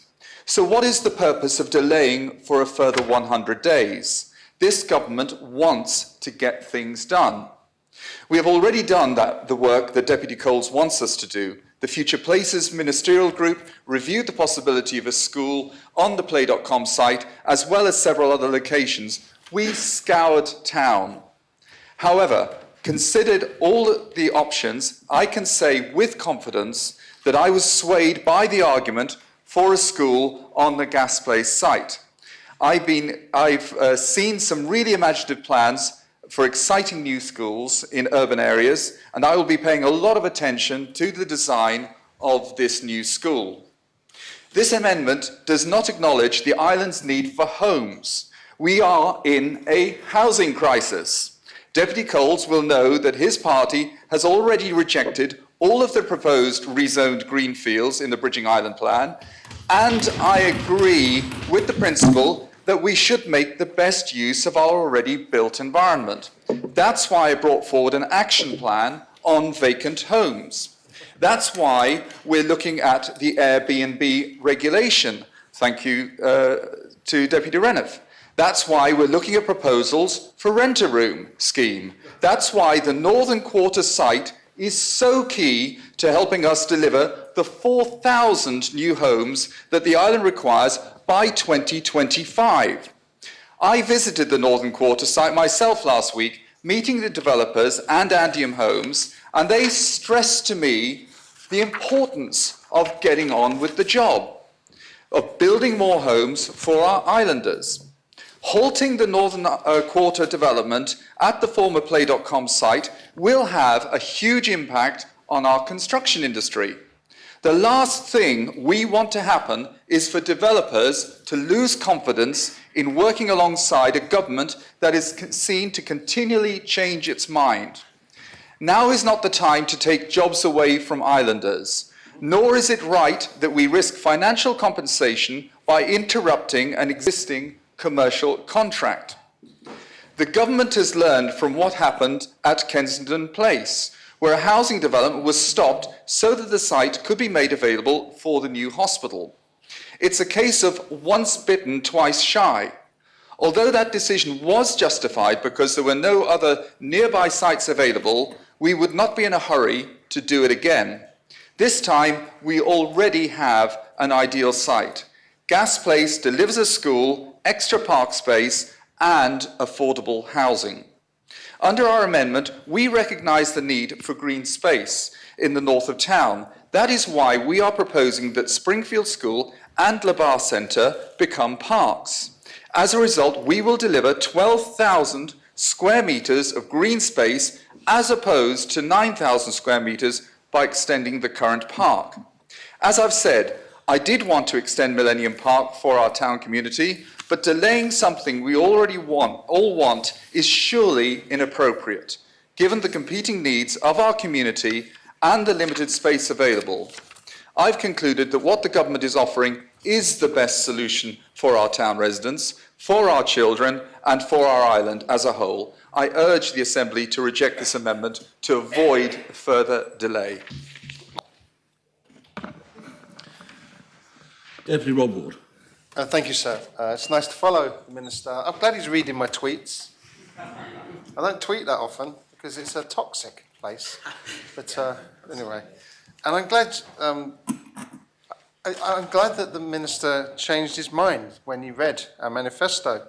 It's good to see that really quality documents can be understood, appreciated and acted upon. I had to say that. So I want to make a point here that in my first term as a newbie, I spent so much time coming up with things for this area. The Nelson Street, in the government, I think it was the original, I've lost track of where it was, so it might have been the original government plan, one of them, or the Bridging Island plan, or a combination of both, or standalone propositions, many of them. The Nelson Street site for a youth facility, which we had the money for, was still there, I hope, and I still don't know what we're doing with that, but that's available as well. So if the Minister's in his changing mind mode, go for it. Let me encourage that even more. And one of the issues has been, one of the really serious issues has been around any decision making, is who's responsible. Infrastructure Minister, Education Minister, Environment Minister, Housing Minister, Miscellaneous Minister. Nobody's really had any time to make a final decision and say, yeah, we can agree this in the Assembly, and this is a theme developing here now, but actually nothing gets done. And they don't happen. And that's been one of the real issues here. Now, I'm pleased to see that the argument around Gas Place has been accepted, and also very pleased to see that the development of Springfield, which, by the way, I'm going to say is a wonderful school, and I would urge all members to read its latest review, because they are making incredible opportunities in facilities that they should not have to put up with. And the staff and the students and the parents of that school have to be noted for that. And I'm not just saying that, there's no election nearby. Okay, we've got years to go, and who knows what will happen. I'll be winning the pools by then. No, it doesn't exist anymore. But one day next year we'll be millionaires, as they say. But that's a really important point to make about that school. So then I brought the amendment to protect Gas Place, and I'm so glad that Deputy Cole's got that in, because I was ready to jump in and say you've missed a key point there, but thankfully my colleague read it properly. That area was originally housing, really dense housing, and not just dense housing, but virtually none of it was affordable housing or for rent. In fact, that development, which by the way was a huge mistake by the Assembly before last, I don't think they read the small print at all, was mostly to be sold on the open market and totally unaffordable, especially the nice places overlooking the park. And those developments in that area are the problem. And what we've done is we've created a green space in the centre of town, and we've made it an area where we can just build and build and build and build and build. And to be quite frank, the Play.com development is too much for that area. This is a slightly different issue, but it is too much for that area. We have, I was going to say, I shouldn't say that, but I was going to say by Café Jacques, but I mean by the Arts Centre, the development there, its name has gone out of my head, the Anne Court and the brewery site. There are so many places going up there. There is such dense housing that we don't have a choice other than to build a new primary school facility and a new purpose-built facility for our young children to walk to with their families. That's really saying to these children, we value you. So I'm so pleased that somewhere along this debate we're going to get somewhere. But let's talk about this amendment to the amendment, I think it is. Thank you, Deputy Coles. This is important because it really does increase the opportunity for that area. It takes a space that can be used to build the primary school, the Play.com site, and extend the park, and have Springfield, and the bar centre. That's real greening of the centre of St Helier. And if we can achieve that in this 3 years, and I really don't mind who takes the credit. You take the credit, put your name on the plaques, I don't mind what happens. Open it, get the scissors out. You'll have to fight the Constable of St Helier for those, okay? But get the scissors out and open it. I don't mind. But in the end, the legacy needs to be that these facilities are available for the centre of St Helier because they will improve people's lives. And what this proposition is, this amendment to the amendment is saying, in the 100 days, which seems to be popular with government, is to say, genuinely look at this site.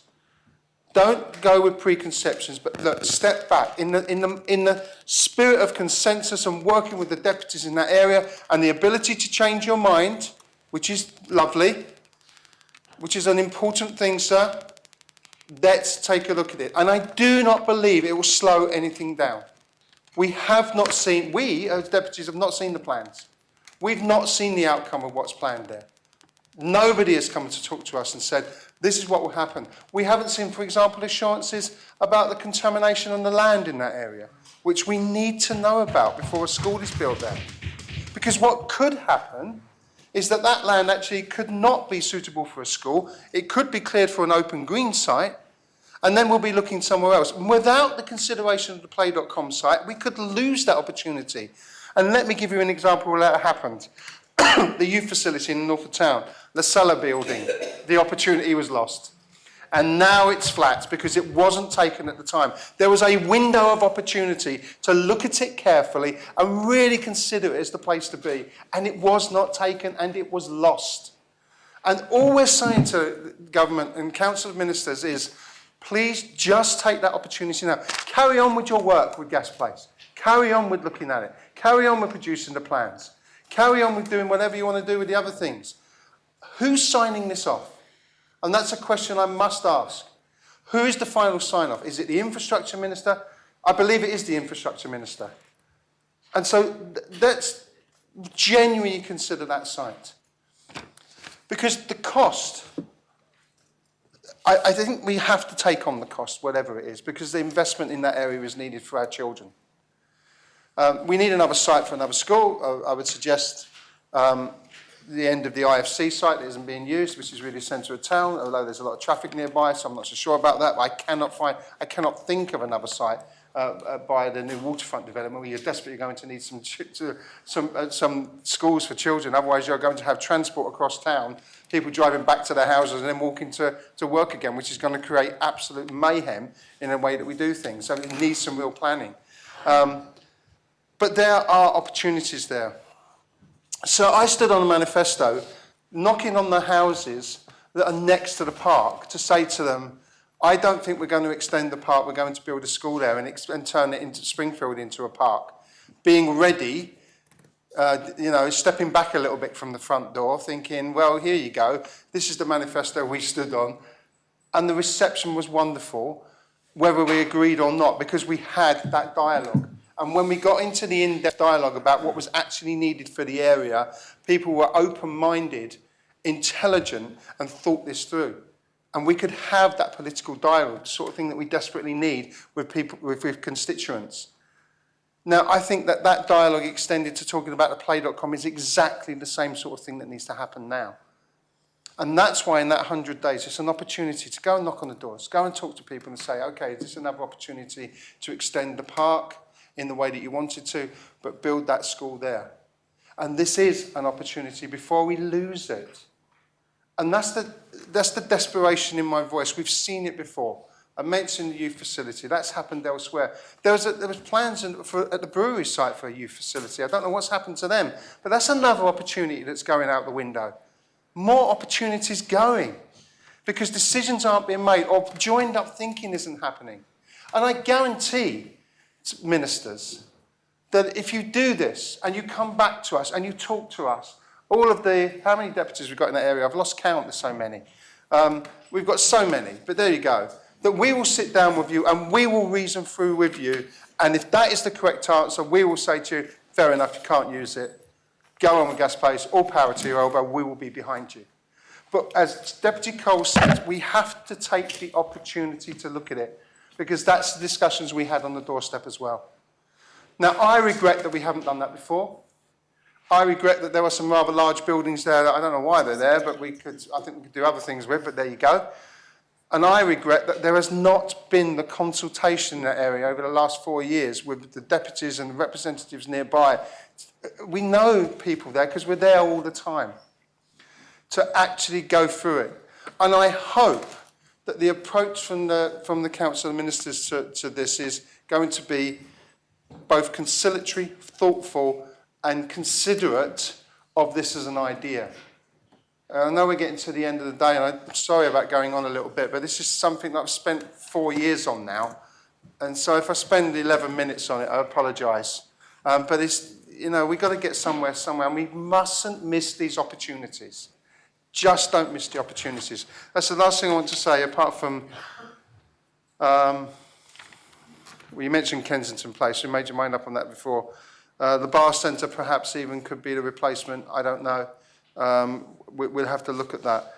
But I think, you know, the review was done by the last government anyway. So we can't all take credit for that. That was done there. It's a shame it was so late. I've got to say, as the chair of the panel that scrutinised it, we did ask for it about 500 times, but we won't go into that now. And I'm not blaming the current minister for that. I know where we were with that one. But please, let's just look at every single opportunity before we make that final choice, and then let's crack on with it. Because that 100 days is not going to be the end of it in terms of stopping the other project. So that's the plea I make to the Assembly. Please support this amendment to the amendment. Thank you. Does any other member wish to speak on this amendment to the amendment? Another member wishes to speak? David Mezek.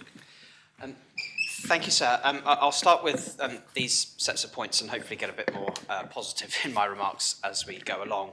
But it was an immense sense of frustration for me during the election campaign earlier this year when one candidate in St Helier South on more than one occasion referred to Reform Jersey's position on this, telling voters that we were against extending the Millennium Park. I found that very frustrating because I thought that completely misrepresented the actual nuance there was in our situation, in our policy on this, which was that rather than having homes built on the gasworks site, that we would prefer a school to be built there and that we would support that unless there was a better site which became available. I was annoyed by that misrepresentation, and I find myself now annoyed that a candidate that stood and said we must extend the Millennium Park onto the gasworks site, no ifs, no buts, has now found some very big ifs and some very big buts. And I personally don't think that that is a good way to conduct yourself through an election. And I think that the promises we make to our voters ought to be sacrosanct. And I think it causes disillusionment in politics when people make such clear promises at election time and then forget about them merely months after they were elected. I don't think that does anything good for our politics.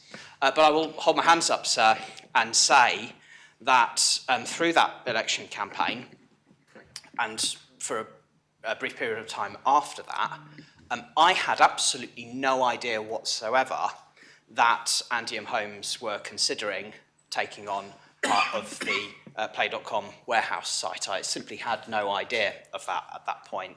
And had we known that, then perhaps actually we may have taken a stronger position on that in presenting it as an alternative for the school to to be built.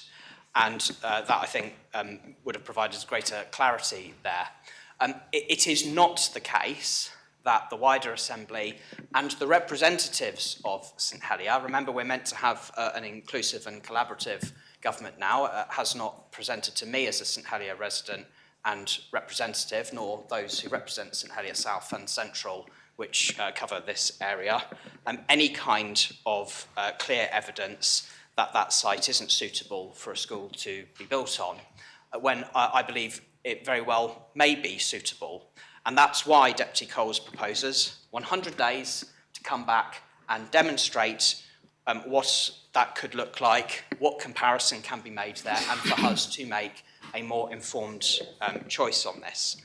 So as for the homes that are due to be built on the Play.com warehouse sites, so as a representative of that area and a resident in the community there, I paid close attention to the various iterations of planning applications that were made for that when it was due to be a purely private sector housing development.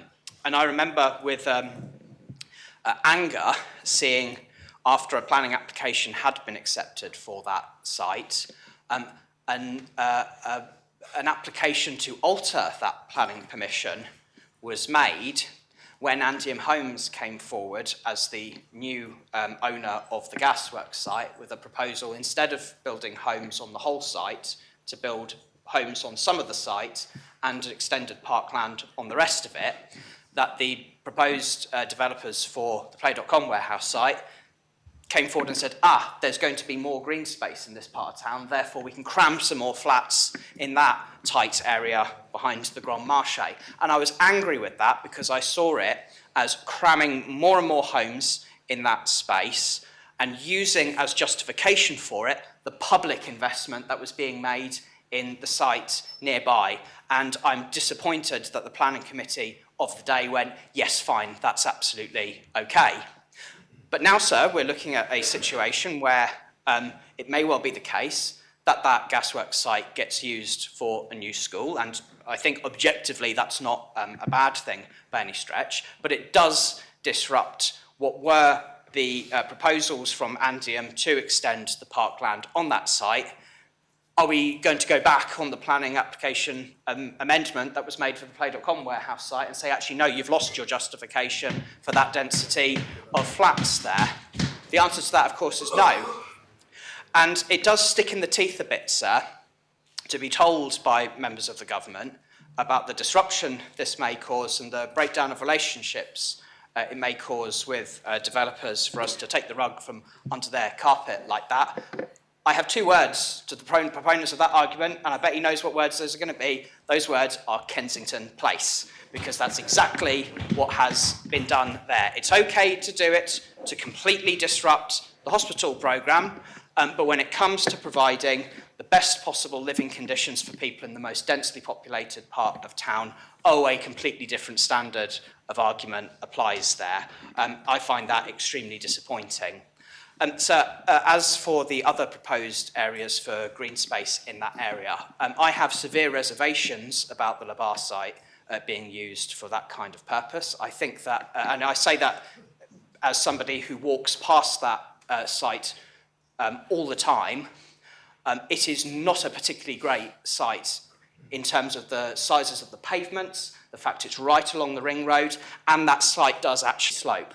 I don't like the idea of children playing on a sloped area that slopes down into the ring road like that. I just don't like that idea. Perhaps there are iterations of designs that can be done to mitigate that, but that strikes me as nowhere near as good an option as having children play on the flat land of the gasworks, covering that whole site in a big open park like that, which in, I was going to say in the summer months, but frankly even in the colder months as well, where that park gets used very well. And with more homes being put in Anne Court, on the Anne Street brewery site, continued development, of course, by the Mosriere on Bath Street, those people are going to need more open green space, and the gasworks site is a fantastic place for it.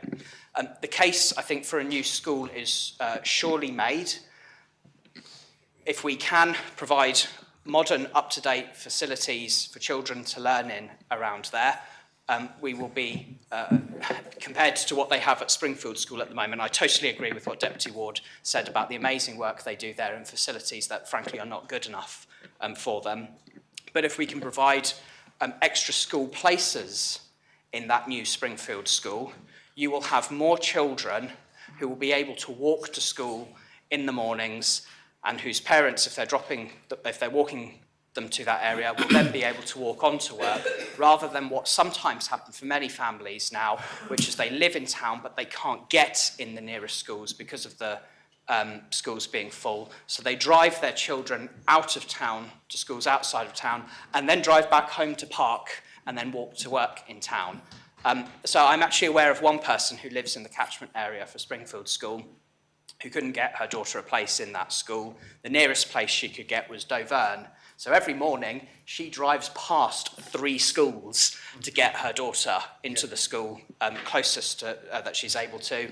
And what does she do after that? She drives straight back home, parks outside her home, and then walks to work, adding to traffic, adding to pollution, and adding to stress as well, and not being able to spend that decent quality time with a child walking them to and from school instead of being stressed out in the car instead. So providing those school places in that part of town is absolutely essential. And we never ever set this up to be a fait accompli by changing the Bridging Island Plan rules for that site. We simply made it so homes couldn't go there anymore. It could only be a park or school. If it's to be a school, so be it. It will be a brilliant school and it will be situated in a fantastic place, and young people who learn there, I hope, will have the best facilities on offer. But we should not at this point say no to looking at a site right next door, which before the election and at the time of the Bridging Island Plan debate, we had no idea was a prospect that could be bought by by a publicly owned company.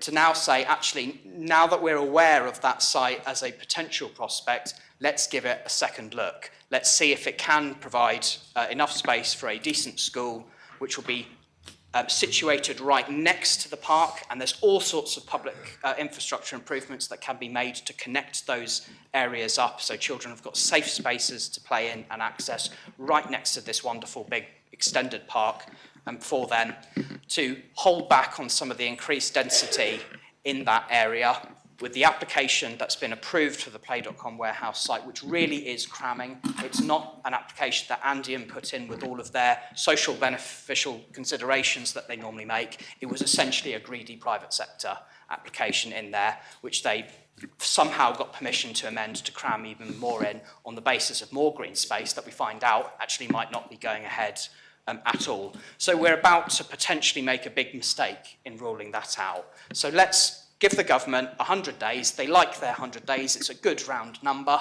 to let them get on with it and come back to the Assembly and show what the two sites offer by comparison, and we can make an informed decision. But at this point, they've not made the case against the Play.com site. So I would urge members to support this amendment. Deputy Tom Binet. Sir, I know members are tired, so they'd be pleased to know that I've just chopped my speech in half, and I'll be as quick as I can. So a number of weeks ago, the Minister for Education published the outcome of the Town Primary School Review as part of her 100-day commitment. At the time, the Reform Party were informed of the reasons why we couldn't consider the former Play.com warehouse as a site for the new Town Primary School. Soon after, sir, the Future Places Ministerial Group, of which I'm a member incidentally, decided to review the possibility of a school on the Play.com site, purely to assure themselves that we too were comfortable with those reasons were correct. And it didn't take a great deal of time for us to conclude that they were. Here we were reviewing a situation where the Department for Education had commissioned Jersey Property Holdings to carry out the Town Primary School Review, which focused on sites suitable for schools in the town area. Of course, not every site in the town could have been considered, but 17 sites were identified. They were then considered for their suitability to become sites for that purpose. So at the end of the review process, Gas Place had been recognised as the most appropriate available site in this particular catchment area, and the Future Places Group could find no reason to disagree with the review's findings. And for anyone who studied those plans, it's fairly obvious to see why.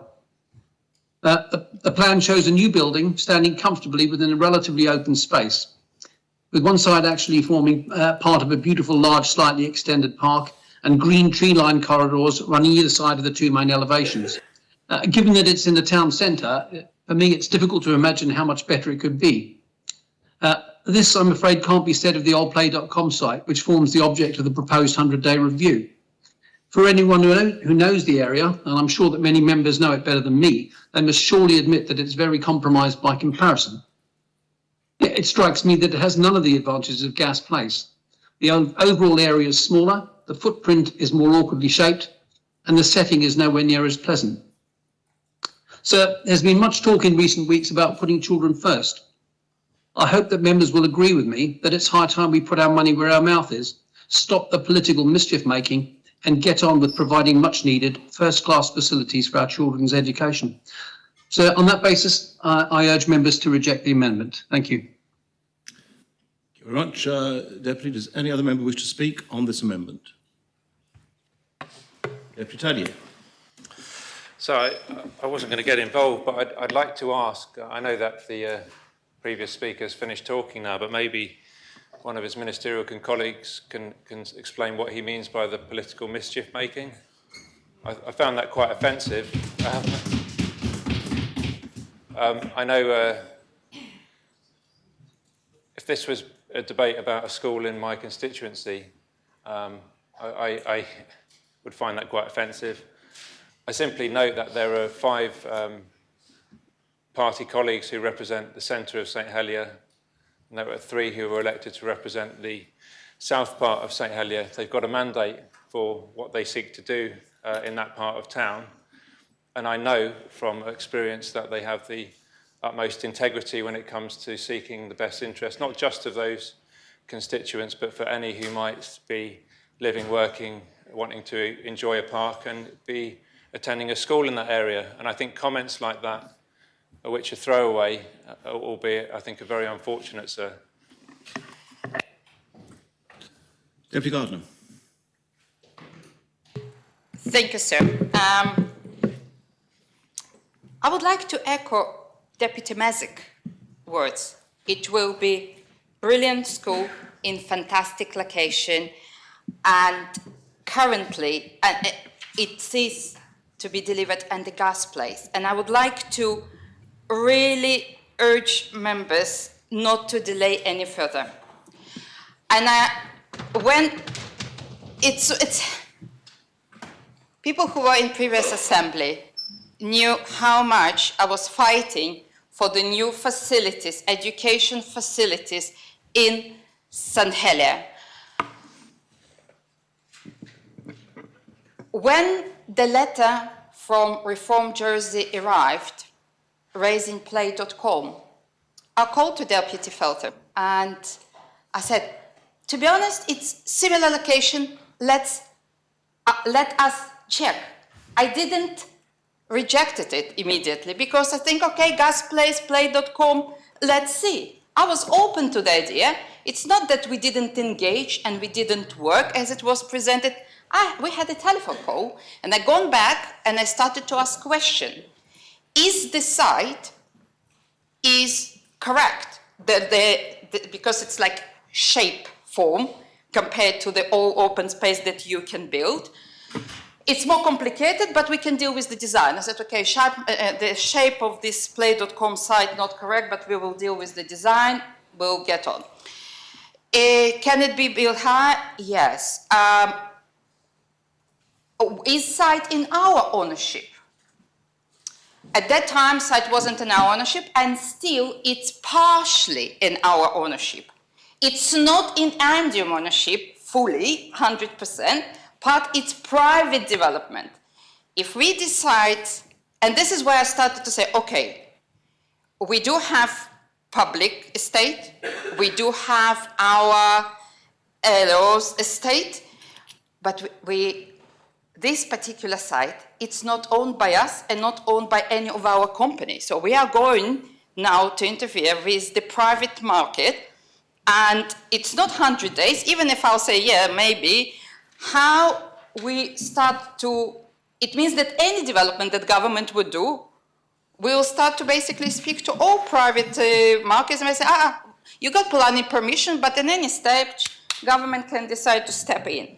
What I really don't want is to delay school to St. Helier children that deserve better any longer. Sites in urban centres are limited. Gas Place provides the most substantial available area in government ownership in the central eastern St. Helier. There was a new school requirement. There's a pressure on the spaces in town, and we have exciting designs. We looked into top design schools in urban areas in London and others. We will use also as an education, as a SIPES and Minister for Education and Children, we're developing vision for the community school. What does it mean that it's school as a community hub? It's in the center of the community.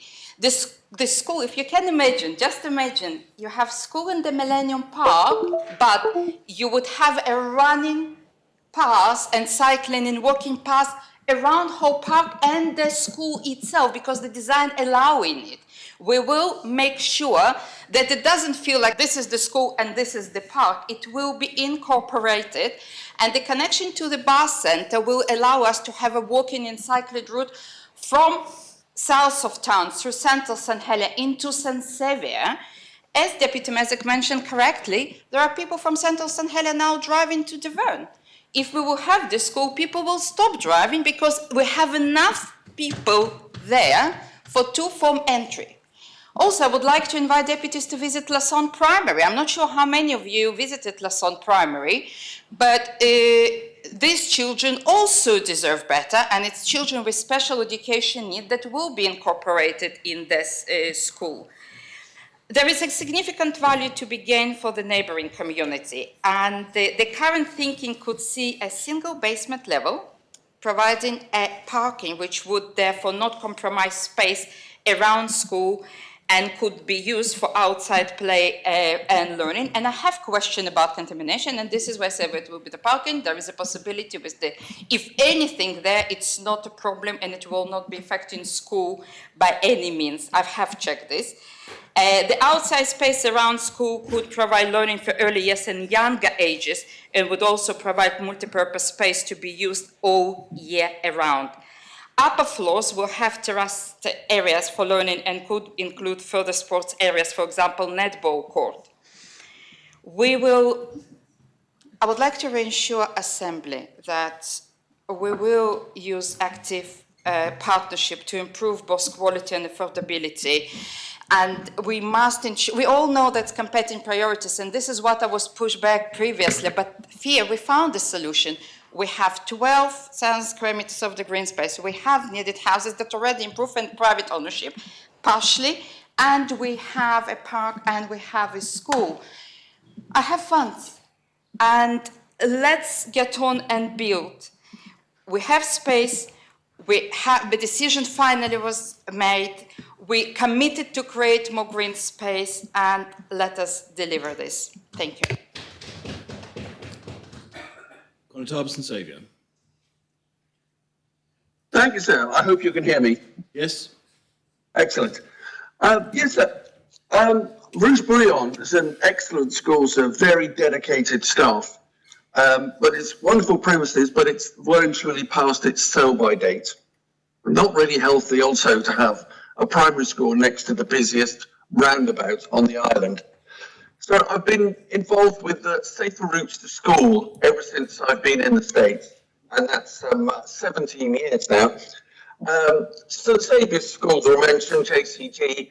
I'm very keen on Safer Routes to School, and the logic behind that one was to get children safely to school.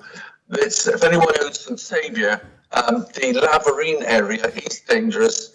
You can hardly get 2 cars passing on that road. So walking children up there is completely out of the question. Unfortunately, with the schools on the island now, I would love to see more and more children walking to school and cycling to school. And we have recently constructed 2 roads within St. Saviour, Bagatelle Lane and Bel Air Lane, which are safer routes to schools, but we need to do more, obviously. And I look forward to working with the infrastructure minister on that. But so there's a lot of work to do. But regarding the town area, there's only one place, in my opinion, it can go, and that is on the Gas Place site. Because St Saviour's Road, which the part that's in St Helier next to the town park, is very, very dangerous road. It's very fast. And I wouldn't like to see children crossing over there unless it's absolutely necessary. So many people live in town that they can be walked through town, through the new park, to the new school, which will be at the end of the park. And I think that would be absolutely superb. As I say, the safer routes to school. So many parents now drive their children to school because they're frightened of their child being run over by people driving their children to school. And we have to break that cycle, no pun intended. But I say, there is one proviso that I believe assistant minister many years ago at what was then TTS, when the town park was being constructed. So I do know there can be pollution below the surface. So obviously core samples will have to be taken, which is all part of the course, to make sure that the soil there is absolutely spot on. But other than that, I would fully support the building of the new school in the Gas Place site. Thank you, sir. Very much, Connétable. We are almost at the time when the Assembly agreed to adjourn. On the assumption there is no further proposition, I only have one in person listed to speak now, but of course there will be a response also from Deputy Coles, and it may be that others wish to contribute to the debate. So on the assumption that we are exactly where we are when we resolved to stop at 8 o'clock, is the adjournment proposed? Yes, sir. Adjournment is proposed. Very well. The Assembly reconvenes at 9 o'clock tomorrow morning, but before